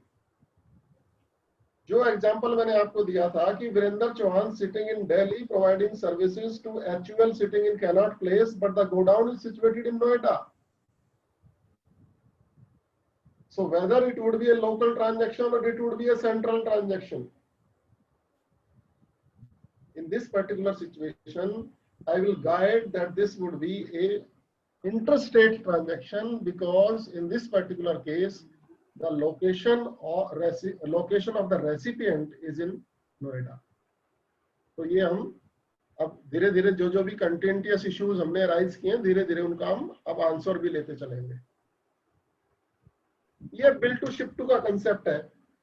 Bill to ship to का कंसेप्ट हम लोग थोड़ा भली भांति जानते हैं कि where the goods are delivered by the supplier to a recipient और any other person on the direction of a third person, whether acting as an agent और अदरवाइज बिफोर और during movement of goods either by the transfer of documents of title to the goods और otherwise, it shall be deemed that the share third person has received the goods. ये example के थ्रू हम understand करने की कोशिश करते हैं। डी दिल्ली में बैठा हुआ है और एक D1 दिल्ली में बैठा हुआ है, वो माल परचेज करता है। लेकिन D1 जो दिल्ली में बैठा हुआ वो कहता है मेरा गुड्स हरियाणा में भेज दो। तो अब यहाँ पे दो ट्रांजैक्शन हो गए, एक ट्रांजैक्शन हो गया D और D1 के बीच में और दूसरा ट्रांजैक्शन हो गया D1 और H के बीच में। तो इन दोनों ट्रांजैक्शन का POS डिफरेंट तरीके से निकलेगा। जो ट्रांजैक्शन बिटवीन D और D1 के बीच में है उसका लोकेशन ऑफ सप्लायर दिल्ली में और प्लेस ऑफ सप्लाई भी दिल्ली में है, तो ये C और S ट्रांजैक्शन होगा, भले ही गुड्स दिल्ली से बाहर जा रहे हैं। लेकिन जब ये ट्रांजैक्शन का POS हम D1 और H के बीच में निकालेंगे तो ये ट्रांजैक्शन IGST बन जाएगा। तो जैसे कि मैंने अपने प्रीएम्बल में आपको ये समझाने की कोशिश करी कि ultimately the tax should go into the pocket of the consuming state. तो जब B2B ट्रांजैक्शन हो रहा था बिटवीन D एंड D1, तब POS प्रोविजन क्या कहते हैं कि where the purchaser is registered. लेकिन जब B2C ट्रांजैक्शन हो रहा है उस सिचुएशन में where the purchaser is located. तो एक बार जो टैक्स है वो D और D1 के बीच में लोकल टैक्स लग के as a input tax credit खड़ा हो जाएगा, और जब ये D1 उस सेल को कंज्यूमर को करेगा तो वो हरियाणा गवर्नमेंट की पॉकेट में चला जाएगा। और ये जो टैक्स D1 के हाथ में इनपुट टैक्स क्रेडिट आया था जो अभी तक दिल्ली गवर्नमेंट के पॉकेट में पड़ा हुआ था, ये माइग्रेट हो जाएगा through clearing mechanism to the Haryana government. तो जो हम बार बार क्लियरिंग मैकेनिज्म की बात करते हैं, this clearing mechanism is in the hands of the central government. तो सेंट्रल गवर्नमेंट जैसे B2B ट्रांजैक्शन होता है तो उस टैक्स को विदहोल्ड करके रखता है, और जैसे वो ट्रांजैक्शन फाइनली B2C हो जाता है, इमीडिएटली उस पर्टिकुलर टैक्स को रेस्पेक्टिव स्टेट को ट्रांसफर कर देता है और रेस्पेक्टिव स्टेट के कंसोलिडेटेड फंड में वो पैसा चला जाता है।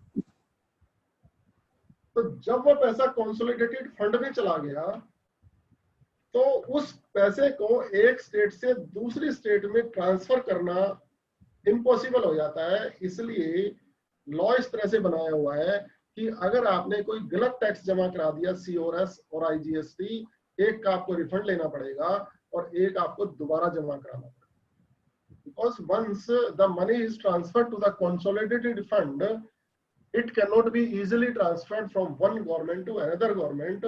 Forget about that. The Kerala High Court has given a different decision that these should be migrated, but until the law is being amended, that Kerala government High Court will not be able to do anything.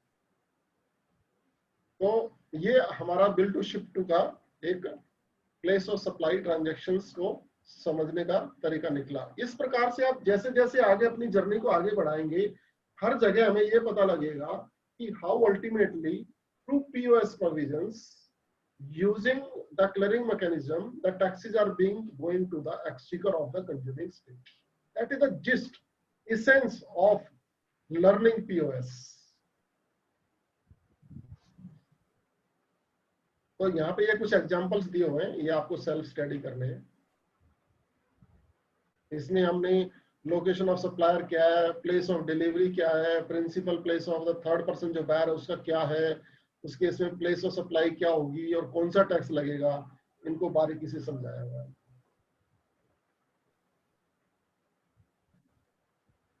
ये भी questions repeatedly आता है कि भाई bill to ship to के अंदर हमें transactions के अंदर या सेल इन ट्रांजिट के अंदर हमें वो क्या रखना है, रिकॉर्ड्स क्या रखना है। The prefix in the course of with ISS is not without reason. State of Bihar versus Telco का एक डिसीजन हमने दिया है। It signifies a series of activities which need to be proved by the taxpayer. इस decision के थ्रू हम ये बताना चाहते हैं कि जब आपका transaction bill to ship to होता है, आईसी सेल्स होता है, बॉन्डेड सेल होता है, non territory to non territory होता है, उस पर्टिकुलर सिचुएशन में आपको किन किन डॉक्यूमेंट्स को रखना है। तो यहाँ हम नटशल में सिर्फ ये बता सकते हैं कि इतनी तरह के ट्रांजैक्शंस का मैंने जिक्र किया, इन सारे ट्रांजैक्शंस के अंदर हमें ये जो वर्ड है इन द कोर्स ऑफ, ये सिग्निफिकेंट है। इन द कोर्स ऑफ को एक्सप्लेन किया है इस पर्टिकुलर डिसीजन के अंदर, और इस डिसीजन ने हमें ये बताया कि हमें कौन कौन से रिकॉर्ड्स रखने हैं।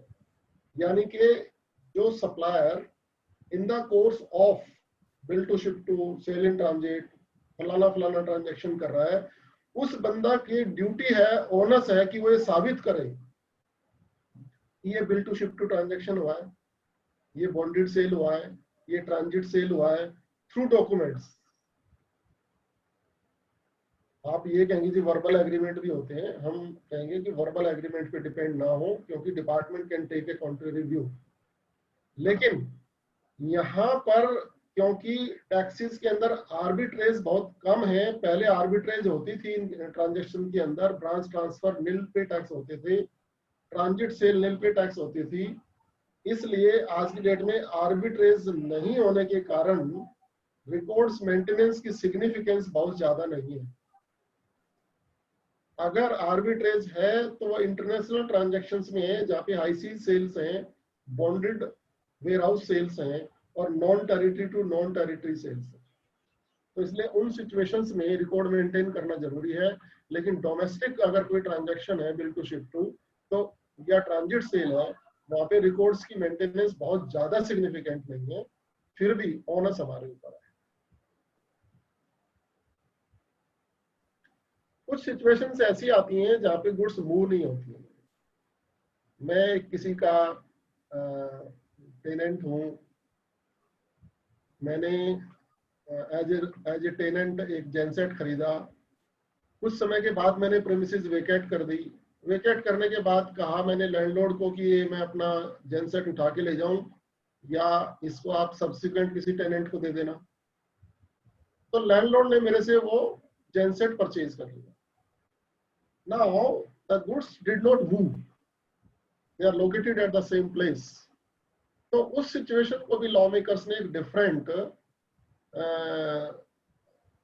सबसेक्शन के अंदर या क्लोज के अंदर कोडिफाई इसलिए किया है कि जब लैंडलॉर्ड ने मेरे से वो खरीदा जेनसेट, उसकी लोकेशन उस पर्टिकुलर स्टेट में है, कंज्यूमर उस पर्टिकुलर स्टेट में बैठा हुआ है। फिजिकली लैंडलॉर्ड में भी sitting in some different state. मेरी property as a landlord Gurgaon में है, मैं बैठा हूं दिल्ली में। दिल्ली में बैठ के मैंने वो जेनसेट परचेज कर लिया which is located in now in that particular premises of Haryana. तो उस सिचुएशन में Virendra Chauhan is a consumer in that particular state. इस एंगल से हमें पीओएस प्रोविजंस को अंडरस्टैंड करना है कि कंज्यूमर कहाँ बैठा हुआ है, यानी कि उस पर्टिकुलर जेनसेट के ट्रांजैक्शन का टैक्स दिल्ली गवर्नमेंट को मिलना चाहिए या हरियाणा गवर्नमेंट को मिलना चाहिए। इसके लिए अलग से एक लॉ कोडिफाई कर दिया कि जितने भी plant and machinery across India किसी भी फैक्ट्री के अंदर अगर सेल होती हैं लेकिन उनका मूवमेंट उस पर्टिकुलर स्टेट से दूसरी स्टेट में नहीं होता है, तो जिस पर्टिकुलर स्टेट में वो मशीनरीज इंस्टॉल्ड हैं, that state government would be considered as a claimant of taxes of that particular transaction.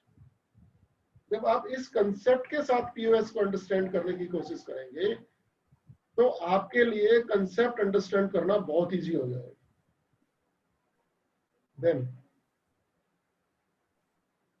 ये कुछ building material, plant and machinery वगैरह की हमने एग्जांपल दी है।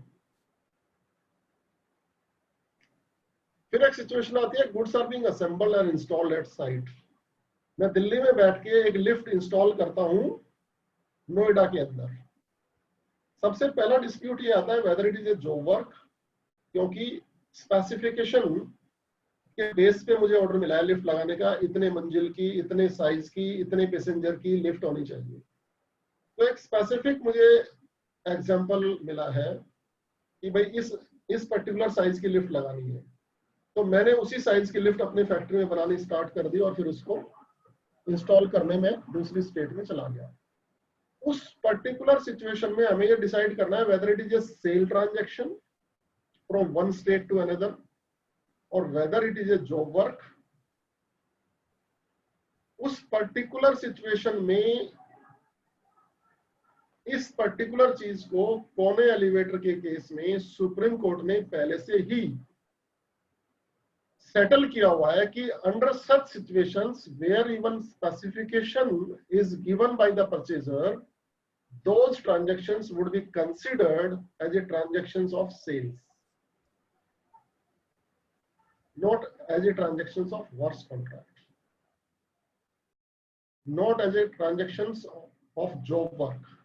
तो एक बार ये डिसाइड होने के बाद कि इंस्टॉलेशन ऑफ ए मशीनरी और installation of a lift is a transaction of sale, हम इस नतीजे पे आ जाते हैं कि ये ट्रांजैक्शन सेक्शन 10 के अंदर फॉल करेगा, क्योंकि अगर ये वर्क्स कॉन्ट्रैक्ट होता तो सेक्शन 12 में चला जाता सर्विस में।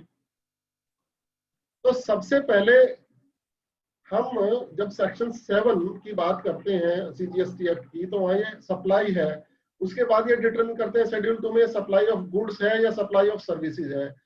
Same way place of supply provisions को अप्लाई करते वक्त हमें ये सबसे पहले डिटरमाइन करना है कि whether it is a sale of goods और it is sale of services. तो sale of goods when taking place for the purposes of installation, इस पर्टिकुलर स्टेट में वो प्लांट एंड मशीनरी इंस्टॉल हो रही है, that would be the POS. अब एक एग्जांपल लो कि Virendra Chauhan is sitting in Delhi, मैं एक फैक्ट्री लगा रहा हूं नोएडा के अंदर। नोएडा में मैंने एक मशीन इंस्टॉल करवाई, उसका पीओएस अगर दिल्ली हो गया तो दिल्ली को टैक्स मिलेगा। उसका पीओएस गवर्नमेंट ने लॉ को कोडिफाई करके डिटरमाइन किया है कि इंस्टॉलेशन के केस में और सेल ऑफ गुड्स के केस में POS would be the place where the goods are being installed, so that the consuming state, which is Noida or UP, will be able to take tax of that particular transaction. Otherwise क्या होता कि मान लो मैंने L&T से machine खरीदी है, L&T is sitting in Delhi, Virender Chauhan is sitting in Delhi, where the machine is getting installed in other place, Noida. In that particular situation, वो tax पहले वीरेंद्र चौहान को आ जाता, और जो मशीन दूसरी स्टेट में इंस्टॉल हो रही है वहां पता नहीं मैं कब रजिस्ट्रेशन लूंगा, अभी तो फैक्ट्री बन रही है। तो इसलिए स्टेट गवर्नमेंट्स और सेंट्रल गवर्नमेंट ने आपस में मिलके कोई लॉ को इस तरह से ड्राफ्ट किया है ताकि ये जो प्रिंसिपल है कंजम्पशन बेस्ड वाला, डेस्टिनेशन बेस्ड वाला जो प्रिंसिपल है, ये अलाइव रहे और उस पर्टिकुलर गवर्नमेंट को टैक्स मिलता रहे जहां पर कि एक्चुअल कंजम्पशन ऑफ गुड्स हो रही है।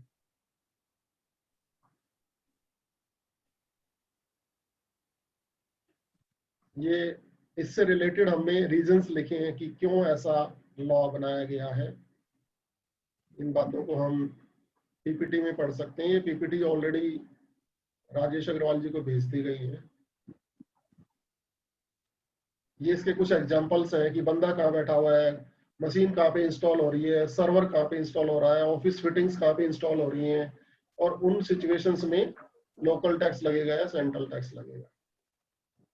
On board a conveyance, when the goods are supplied on board a conveyance including a vessel, an aircraft, a train or a motor vehicle, the place of supply shall be the location at which the goods are taken on board. एक plane चला दिल्ली से और वो महाराष्ट्र पहुंचा, यहाँ से एक passenger चढ़ा, उसने एक घड़ी खरीदी प्लेन में, उस ट्रांजैक्शन का टैक्स दिल्ली को मिलना चाहिए, महाराष्ट्र को मिलना चाहिए, या जयपुर को मिलना चाहिए, या गुजरात को, किसको मिलना चाहिए? डिस्प्यूट हो गया, तो लॉ में कोडिफाई कर दिया कि पैसेंजर जहां से चढ़ेगा उस पर्टिकुलर स्टेट को पीओएस माना जाएगा। So where the goods are supplied on board a conveyance, including a vessel, an aircraft, a train or a motor vehicle, the place of supply shall be the location at which such goods are taken on board. ठीक है जी, उन goods को on board हवाई जहाज में उस vehicle ने कहाँ पे लिया, वहीं उसकी कंजम्पशन मान ली जाएगी, वही प्लेस ऑफ सप्लाई मान लिया जाएगा।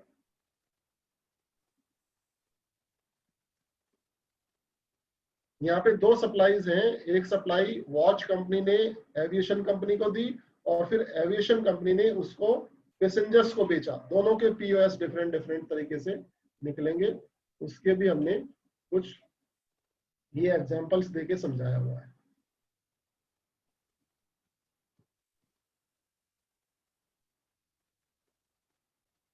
ये ऑन बोर्ड कन्वेंस के कुछ एग्जांपल्स हैं। ये रेजुडरी सेक्शन है। रेजुडरी सेक्शन में क्वेश्चन ये आता है कि क्या अभी भी कुछ ऐसी चीज बच गई जो ऊपर ए टू ई नहीं आई, and E to E close में नहीं फॉल करी, वो रेजुडरी सेक्शन में गवर्नमेंट नोटिफाई कर सकती है।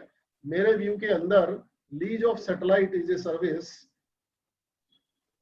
But what if there is a sale of satellite, government can notify POS under section 10(2), but for now most cases are already covered। यानी कि कल को अगर एक गवर्नमेंट सैटेलाइट किसी दूसरी गवर्नमेंट को बेच दे, उस सिचुएशन में POS के कोई प्रोविजंस अभी तक नहीं है, वो गवर्नमेंट को पहले नोटिफाई करने पड़ेंगे उस ट्रांजैक्शन को करने से पहले।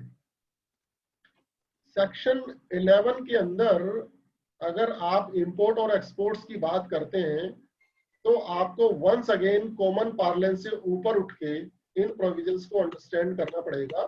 मैं समझता हूं कि जो बेसिक फंडामेंटल्स मुझे बताने थे आपको कि पीओएस प्रोविजंस को लर्न करने के लिए किन किन बेसिक चीजों का ध्यान रखना चाहिए, वो मैं बता चुका हूं। और बाकी बहुत ही सेल्फ एक्सप्लेनेटरी मोड में मैंने सेक्शन 10 से लेके और सेक्शन 13-14 तक complete with examples, with exceptions, with cautions, red colour में देखे कि यहाँ पे इस बात का ध्यान जरूर रखना है। सारे पीओएस प्रोविजंस को 2 पीपीटी के अंदर कोडिफाई किया हुआ है और इन पीपीटीज के अंदर करीब करीब मोर देन 200 स्लाइड्स हैं।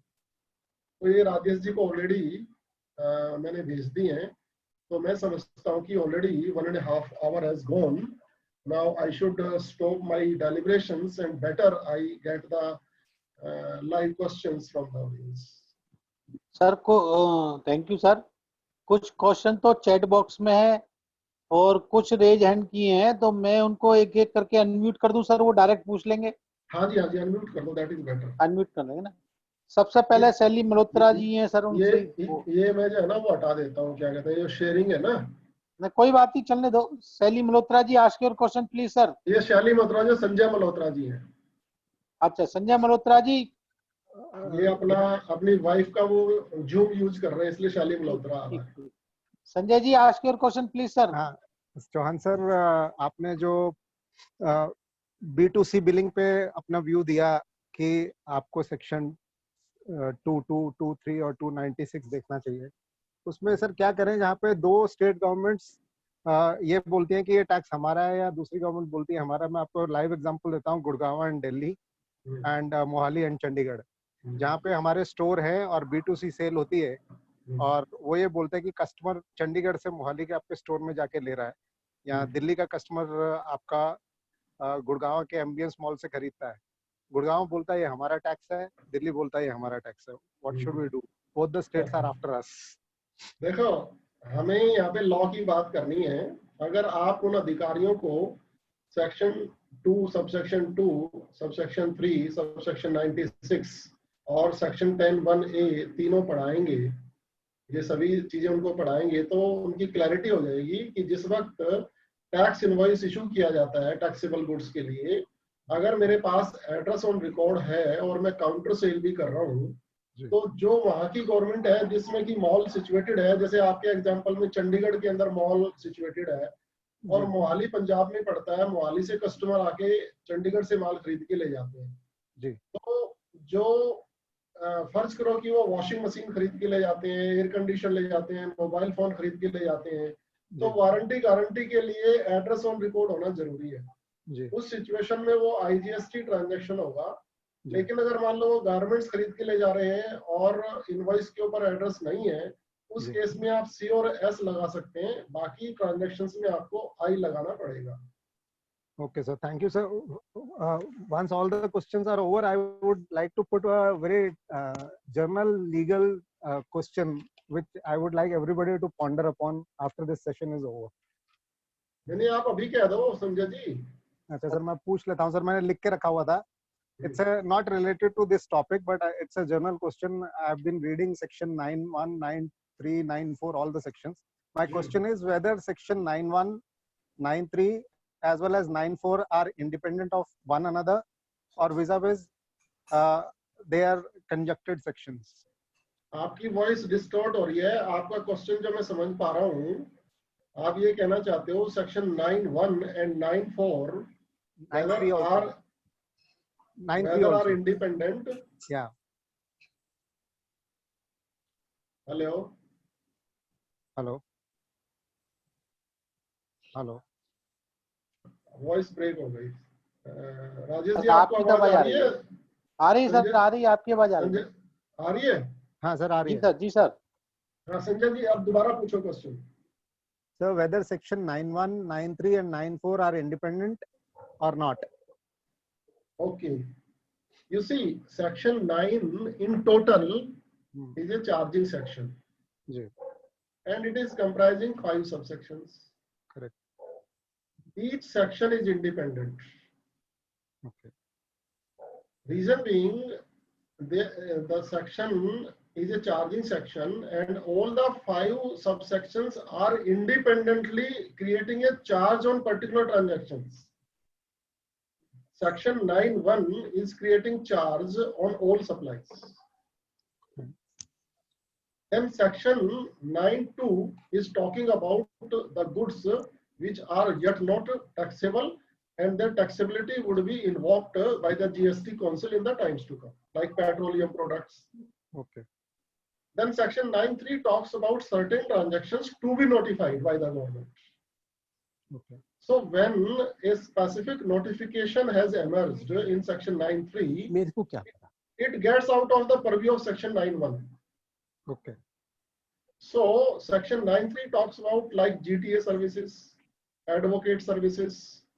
So those services, since are being independently notified through the provisions of law, they are taxable in a specific manner. They cannot be further made taxable under section 9(1).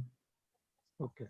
Similarly, section 9(4) talks about taxability on reverse charge on supplies which are made from unregistered suppliers, and once again through notification. So now, earlier section 9(4) is no more alive. A specific section 9(4) has been now brought through notification for only real estate developers. And section 9(5), you all very well know that they are for e-com companies. So they all are independent subsections. Okay, sir. Thank you. Rakesh Mehndiratta ji, ask your question please. Rakesh ji, Rakesh Mehndiratta ji, Rakesh Mehndiratta ji, ask your question. Okay, Umesh ji, Umesh Bais ji, ask your question. Umesh ji, Rajesh Garg ji, hello. Yes, हाँ sir. बोलो भैया। Yeah sir, good evening sir. Rajesh ji बोलो। हाँ sir, suppose there are a number of marketing offices in different state, but there is no GST liability is there. Okay. Only we have input credit, say rented premises and other things. So how we will take the benefit of that? Okay, sir. Very good question and very regular problem in our day-to-day life. Section 8(2) explanation, if you will read, sir, Okay. of IGST law, you will find that all your marketing offices across India are your marketing offices. Okay. Right, sir? Right, sir. And wherever from you are providing sales services, Mm-hmm. you are liable for registration. Okay. But you may not be making any supply from there, Yes, sir. because the entire supplies are made, say, from the head office only. G. In that case, there would be a cross charge Okay. of the services provided to the head office. Yes, sir. Means thereby, if you are having a property which is rented of rupees 1 lakh rupee per month, so you are incurring a cost of rupees 1 lakh rupee per month as a rent, and then there may be some marketing staff also. So your Ji. total expenditures are rupees 5 lakhs per month. So you would be cross charging your head office at least by rupees 5 lakhs per month.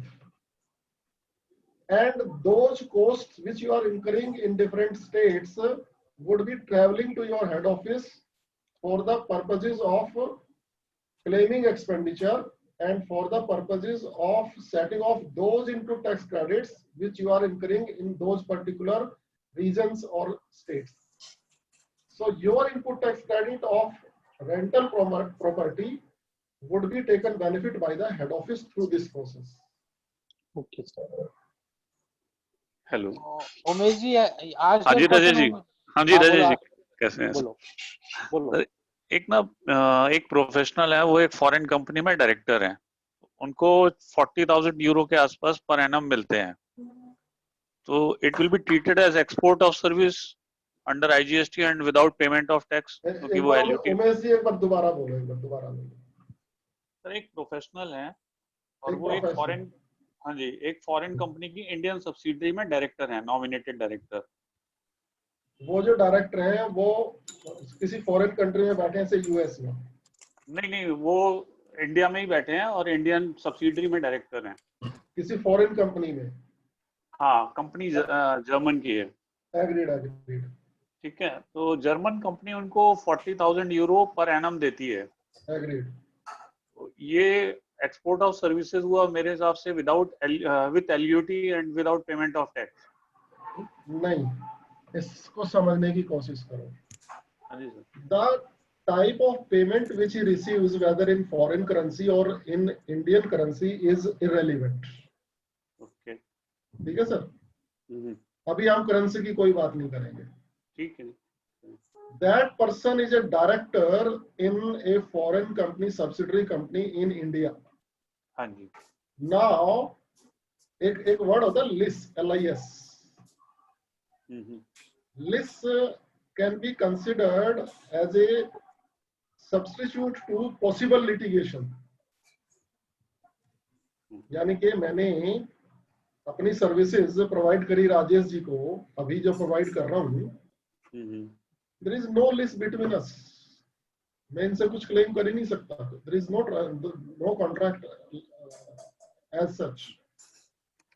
लेकिन अगर मेरा और उनका कोई contract signed है कि ये lecture deliver करने के मैं 1 लाख रुपए लूंगा और कल को ये ना दें, then the LIS arises.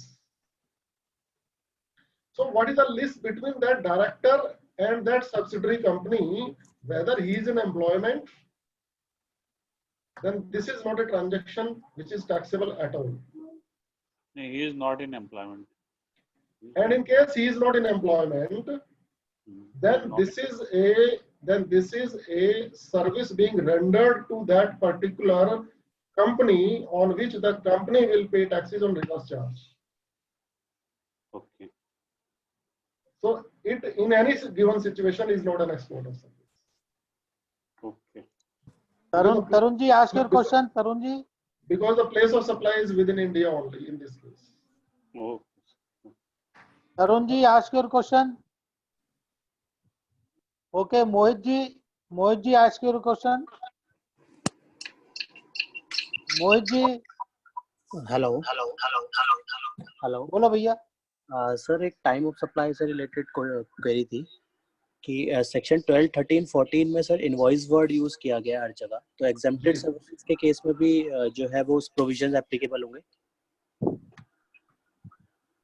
Okay, देखो, एक होता है यूआरडी अनरजिस्टर्ड पर्सन जी एक होता है एग्जेम्प्टेड सप्लाई जी ये दोनों बंदे जो है ना अपने आप को खुदा के बंदे समझते हैं जी कि हमें तो ना हमारी कोई गाड़ी पकड़ सकता, ना हमारे यहाँ कोई सर्वे कर सकता, ना हमारे ऊपर कोई प्रोविजन अप्लाई होता वगैरह वगैरह।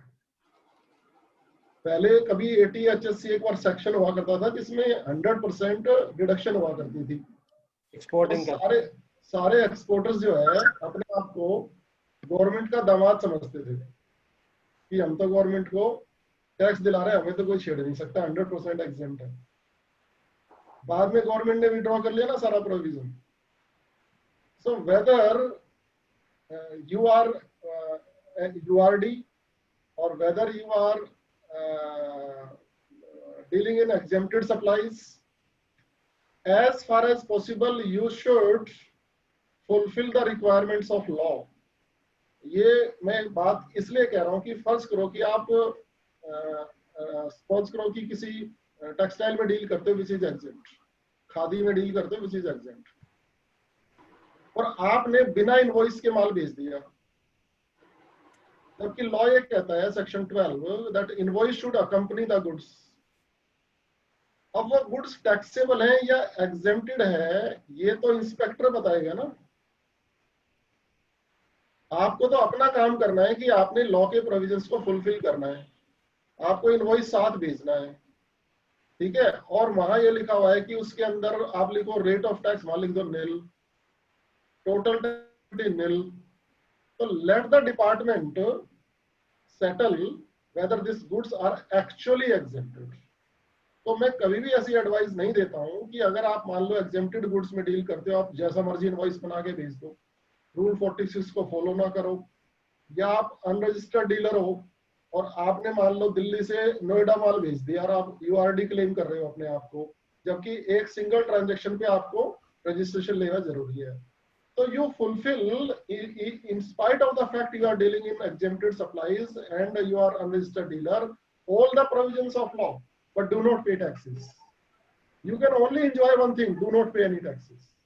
But all other things you should fulfill, maintaining of records, etc. And because कल को 20 लाख की या 40 लाख की लिमिट है और आप कहते हैं जी मेरे पास कोई बैंक अकाउंट नहीं है, कोई कैश बुक नहीं है, कोई लेजर नहीं है, कोई इन्वेंट्री रजिस्टर नहीं है, तो you are in problem. So you cannot enjoy those situations, although the maintenance of books of account provisions contained under chapter 8 section 35 and 36 talks only for the registered taxpayers. But we are Varun ji, ask your question. Varun ji. हाँ जी वीरेंद्र जी नमस्कार। नमस्कार sir. Sir ये बताएं, एक हमारे client हैं जो ग्राउंड हैंडलिंग सर्विसेज एयरपोर्ट देते हैं, तो उसमें फॉरेन एयरलाइंस आती हैं जिसमें जैसे चाहे वो बैगेज हैंडलिंग है, चाहे वो क्लीनिंग ऑफ एयरक्राफ्ट है, चाहे वो एयरक्राफ्ट को एक जगह से दूसरी जगह करने का वो होता है, तो वो सारी सर्विसेज दी जाती हैं अलग अलग एयरपोर्ट्स पे। जी सर। अब क्वेश्चन ये आता है सर, एड्रेस ऑन रिकॉर्ड तो फॉरेन एयरलाइन का ओवरसीज कंट्री में है, यस सर, लेकिन एयरक्राफ्ट आता है जिसके ऊपर सर्विसेज दी जाती हैं वो इंडिया में आते हैं, तो इसमें कौन सा टैक्स अप्रोप्रिएट है? इज इट C+S और इज इट IGST? और आपको फॉरेन एक्सचेंज मिलता है? फॉरेन एक्सचेंज मिलता है, कुछ में फॉरेन एक्सचेंज मिलता है, कुछ में लोकल उनके टिकटिंग एजेंट हैं वो भी देते हैं। देखो इसमें जो है ना, law has been made clear and department has given clarifications, इनको MSO सर्विसेज बोलते हैं। You understand MSO? Multiple service operator type. हाँ, इनको मेंटेनेंस और ऑपरेशन से रिलेटेड सर्विसेज जो आप फॉरेन एयरलाइंस को देते हो, नाउ दीज सर्विसेज आर, इनका जो प्लेस ऑफ सप्लाई है that is in foreign country, ठीक है। So it would be an export and you can supply them against LUT, or you can charge IGST and seek refund provided you get foreign exchange. तो इस पे specifically law के अंदर provisions प्रावधान है, वो MSO से रिलेटेड प्रोविजंस अगर आपके पास नहीं हो तो I can send you that, but you should not pay any taxes on such kind of services. उसमें एक व्यू ये भी आ रहा था वीरेंद्र जी की, क्योंकि गुड्स जो इसके केस में एयरक्राफ्ट है which are made available in India for the services, तो क्या इस पे लोकल टैक्स की, क्योंकि एक व्यू बड़ा स्ट्रांग व्यू उन्होंने लिया, कहीं से ओपिनियन लिया, तो उनका ये निकल के आया कि since aircraft is in India जिसके ऊपर आप सर्विसेज प्रोवाइड कर रहे हो, सो इन दैट केस आपको जो एड्रेस ऑन रिकॉर्ड है फॉरेन एयरलाइन का वो आपको कंसिडर नहीं करना है। वरुण जी, आपके क्वेश्चन से रिलेटेड मैं राजेश जी को ये कहूंगा, राजेश जी मेरी जो मेल आईडी है ना, जी वो आप सभी पार्टिसिपेंट्स को सर्कुलेट करो, और ये जैसे वरुण जी की एक बहुत ही स्पेसिफिक क्वेरी है ना, this requires some black and white informations to be shared to him, okay sir, okay so that he can be benefited more precisely. Deepjan ji, ask your question. Deepjan ji, specific query, I should not take time of everyone. Right, sir, thank you. Ask your But I question. understood your problem and I'll resolve it. Virendra ji, Deepjan ji, Virendra ji, Jain साहब, हमारा office जैसे दिल्ली में है sir, तो हम एक company की audit करते हैं जिसका ब्रांच ऑफिस भी दिल्ली में है, जी सर, और रजिस्टर्ड ऑफिस हरियाणा में है उसका। जी सर। तो इस केस में कौन सा हम उसको बिल रेज करेंगे, IGST का करेंगे या लोकल का करेंगे? ये B2B ट्रांजैक्शन है जी, तो आपने जहां से आपको ऑर्डर मिला है हरियाणा से, IGST ट्रांजैक्शन, IGST होगा इस केस में जहाँ पे रजिस्टर्ड ऑफिस है। हाँ जी। और वो जो रेसिपिएंट है जो फरीदाबाद में बैठा हुआ है मान लो, वो क्रॉस बिलिंग करेगा अपनी ब्रांच को, क्रॉस चार्ज के लिए। हाँ, वो क्रॉस चार्ज करेगा अपनी ब्रांच को। और एक एग्जांपल आपने और दिया था, वो जो स्टॉक ऑडिट वाला, जिसमें दिल्ली बेस्ड CA था, दिल्ली से ही उसको ऑर्डर मिला और नोएडा में ऑडिट करके आया, तो उस केस में क्या होगा, लोकल बिलिंग होगी? उस केस में भी सर हम लोकल बिलिंग करेंगे, क्योंकि जो है HUL ने हमें लोकल वो दिया है ऑर्डर। मान लो एक HUL कंपनी ने हमें अक्रॉस इंडिया में जितनी भी ब्रांचेज है सबका हमें कॉन्ट्रैक्ट दे दिया। मैं वहां आपको सिर्फ ये बताना चाहता था कि B2B ट्रांजैक्शन है तो अलग बात होगी, और B2C ट्रांजैक्शन है तो अलग बात होगी।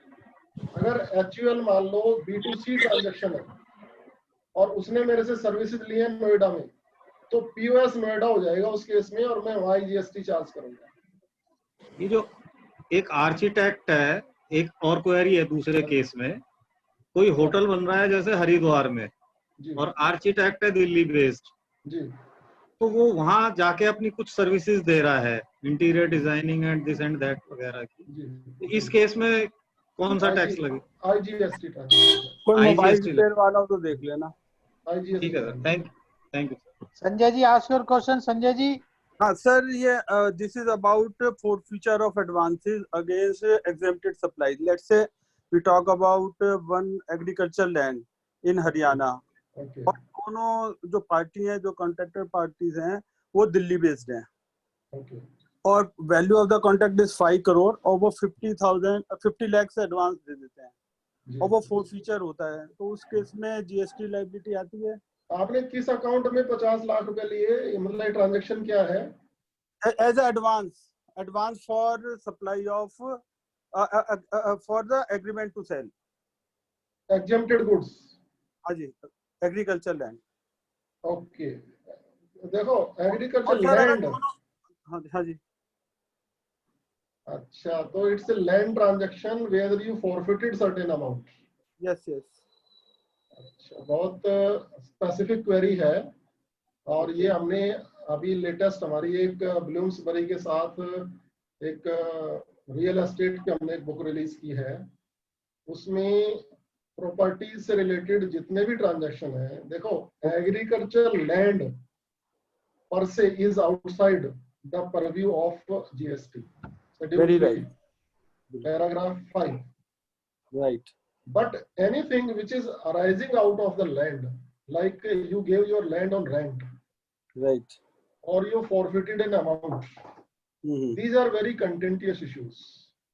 So I'll guide you that if you send this mail to me regarding this transaction, which I already understood, I will reciprocate your query with certain parameters which makes it contentious. You see, Okay, sir. मतलब ये जो चीजें ये contentious है कि जैसे मान लो मैंने 100 एकड़ जमीन खरीद ली। बिल्कुल सर, बिल्कुल। 100 एकड़ जमीन खरीदने के बाद अब मैंने उनको डेवलप किया, सड़कें बनाई, हॉस्पिटल बनाए, स्कूल बनाए, और अब मैंने प्लॉटिंग करके उनको बेचना शुरू किया। जी। Would be surprised to note that we are of the view that I am out of the purview of Schedule 3. It is no more a land transaction. Very right. I entered into the shoes of a developer. लेकिन अगर मैं 5 एकड़ agriculture land cell purchase करता हूँ, जी, then I am a land seller. लेकिन land खरीद के develop करके बेच रहा हूँ, तो मैं डेवलपर आ गया, रियल एस्टेट डेवलपर हो गया। ओके। तो इस पर्टिकुलर सिचुएशन में कौन कौन से एंगल से आपको इस ट्रांजैक्शन को देखना है, that is significant. Very right. You cannot earn any amount and escape GST just by saying a small provision of law, because जो शेड्यूल 2 है उसके अंदर आप पढ़ना कि किसी कॉन्ट्रैक्ट को ना करना, ना परफॉर्म करना, वो भी सर जो लिक्विडिटी डैमेजेस लग गए वो भी टैक्स होगा। Yes, exactly.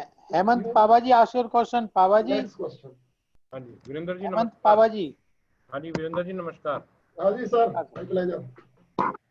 सर एक रेलवे फ्रेट कॉन्ट्रैक्टर है जी दिल्ली में जी, वो गुड्स बुक करता है बॉम्बे से, जो ट्रेन चलती है वहीं पर प्लेटफॉर्म में गुड्स लेके रेलवे में लोड करता है और दिल्ली में अनलोडिंग हो जाती है जी।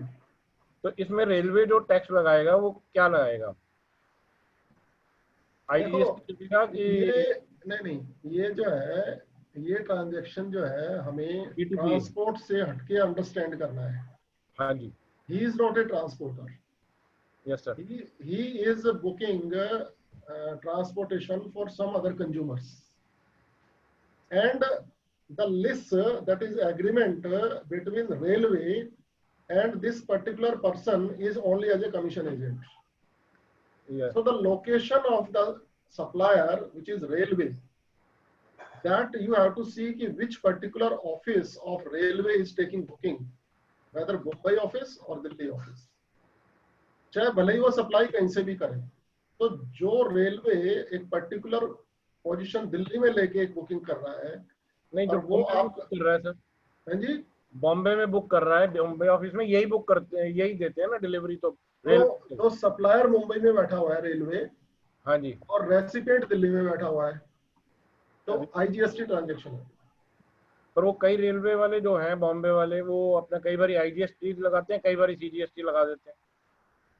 हमें लॉ के रिकॉर्ड्स को अंडरस्टैंड करना है और उनको ये गाइड करना है कि देखो अगर उसने लोकल टैक्स लगा दिया तो आपको क्रेडिट कैसे मिलेगा। हाँ वो नहीं मिल रहा, वो दिक्कत आती है कि उसमें क्रेडिट 26AS में आता ही नहीं वो। हाँ 26AS नहीं, वो 2A। हाँ 2A में। और जो ट्रेन बॉम्बे से चलती है और पंजाब जाती है, हाँ जी, उसमें वो प्लेस ऑफ सप्लाई भी आईजीएसटी डाल के पंजाब डाल देते हैं दिल्ली की जगह। वो सब एज लेमैन चल रहे हैं, वो उनको ये बोलो डलना चाहिए ना। हाँ उनमें आई डलना चाहिए, और जब B2B ट्रांजैक्शन हो रहा है और दिल्ली चलना तो ट्रांजैक्शन रेलवे और आपके क्लाइंट के बीच में आईजीएसटी दिल्ली का लगना चाहिए ना। आईजीएसटी दिल्ली लगना चाहिए। Jagjit ji, ask your question. हाँ जी सर, थैंक यू सर। नमस्कार वीरेंद्र सर। हाँ Jagjit ji, welcome. Thank you sir. Sir मेरा क्वेश्चन है, अभी लॉकडाउन से पहले एक क्लाइंट आया था, उसका रोड मेंटेनेंस का बेसिकली वर्किंग करता है, सर्विस प्रोवाइड करता है और साथ में उसकी इंस्पेक्शन भी करता है, जो रोड की स्ट्रेंथ है उसकी इंस्पेक्शन की कुछ मशीनें उसको वो चेक करता है। तो बेसिकली ऑल ओवर इंडिया वो सर्विस प्रोवाइड करता है। तो अभी इसका नोएडा में था, नोएडा में तो मैंने रजिस्ट्रेशन करा दिया था, तो उसका नोएडा में ही है, तो इटसेल्फ वो उसी हिसाब से चार्ज करता है। बट आउट ऑफ इंडिया से भी बहुत सारे स्टेट से वो उसके पास कॉन्ट्रैक्ट हैं।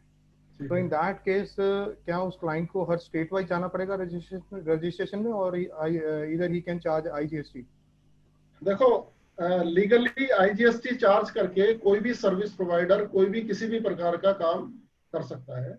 इसमें जो चैलेंजेस आते हैं, एक तो ये आते हैं कि जब वो लोकल प्रोक्योरमेंट्स करते हैं उसमें आईटीसी आपका नहीं मिल पाता है, और दूसरा जो लोकल स्टेट गवर्नमेंट्स हैं वो डिस्प्यूट अराइज करते हैं। जैसे संजय मल्होत्रा जी ने कहा कि वो मॉल में आ जाते हैं, वो कहते हैं लोकल टैक्स चार्ज करो, जबरदस्ती करते हैं। तो जितने भी रियल एस्टेट से कनेक्टेड लोग हैं उनमें एक कॉमन पार्लेंस में ये है कि रियल एस्टेट के अंदर जो पीओएस है वो लोकल होता है, जैसे होटल के केस में, रेस्टोरेंट के केस में। और उस पोजीशन को लेके वहाँ के जो अधिकारी लोग हैं वो कहते हैं आपको रजिस्ट्रेशन कराना पड़ेगा, नहीं तो हम आपको लाइसेंस नहीं देंगे, ये फैसिलिटी नहीं देंगे, वो नहीं देंगे, आपको कॉन्ट्रैक्ट। बहुत सारे डिफिकल्टीज प्रैक्टिकल आती हैं। लीगली आईजीएसटी इज ओके, क्योंकि वो लेबर के जो शेड है ना सर वो स्टेट वाइज बन रहे हैं वहाँ पर, तो टेम्परेरी वहाँ पर जो लोकल सर्विस है उसका आईटीसी लेने के लिए हमें रजिस्ट्रेशन के लिए जाना पड़ेगा। I understand. Yes sir, thank you sir, thank you. Rajesh ji, ask your question, last question sir, Rajesh Kumar ji. Yes sir, good evening sir. Good evening sir. Sir, we have purchased goods worth rupees 50 lakh plus 18% GST, total value 59. Okay. और seller कहता है कि अगर आप time से पहले payment कर देते हैं या विद इन टाइम तो मैं 10,000। आप ही हैं या बायर हो आप? नहीं, हमने परचेज किया sir. Okay, you are buyer. Okay, तो मैं 10,000 का कैश डिस्काउंट दूंगा। Okay sir. तो इसमें उस कैश डिस्काउंट का क्रेडिट नोट दिया उसने विदाउट जीएसटी दिया सर, और या विद जीएसटी, तो इस दोनों केस में हमारा इनपुट टैक्स क्रेडिट कम करना होगा सर? नहीं, इस पे क्लैरिफिकेशन भी आ गई है और हमारी व्यू भी यही है कि जो सीडी होता है उसके ऊपर जो है आपको जो सप्लायर है उसको क्रेडिट नोट में जीएसटी फिगर नहीं लिखनी है, और आपको इनपुट टैक्स क्रेडिट भी रिवर्स नहीं करना है as far as this is CD cash discount. और अगर ये कैश डिस्काउंट से अलग मामला है तो फिर हम अलग तरह से आपको कर देंगे। ठीक है सर। सर एक और क्वेश्चन है मेरा, हम होटल की बुकिंग करते हैं थ्रू एजेंट, और एजेंट है सर दिल्ली में, हम गुड़गांव में हैं सर, हमारा जो प्लेस ऑफ बिजनेस है हमारा, तो दिल्ली के एजेंट को बोलते हैं हम चेन्नई में होटल बुक करने के लिए। तो इस केस में सर दिल्ली एजेंट हमको जो बिल करेगा गुड़गांव में वो आईजीएसटी लगाएगा? डेफिनेटली इस सिचुएशन में आपको ये भूल जाना है कि होटल कहाँ पे सिचुएटेड है।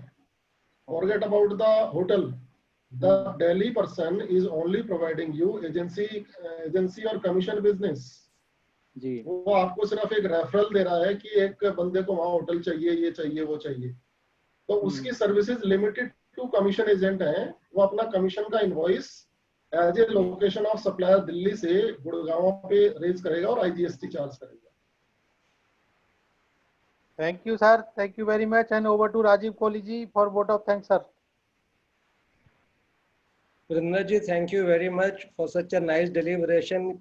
Place of supply, मतलब basically where the supplier is located, and we are very clarified कि basically B2B के अंदर तो फर्क नहीं है, यहाँ पे B2C है, because ये state government wants that more money कि कितने पैसे मेरे आने, तो उन्होंने प्रॉब्लम क्रिएट करनी है जो मल्होत्रा साहब भी अपनी मॉल के अंदर कह रहे हैं। So very very careful, and specially territorial water and high seas तो यहाँ पे इतने हैं नहीं, लेकिन the very very important thing sir. Thank you very much for nice deliberation and all the queries you have solved for all the people to their satisfaction, plus the general queries people have asked on the that solved the specific queries. I am hope they'll write you the email as directed by you. Thank you very much sir. My great pleasure sir. Thank you very much sir. Thank you.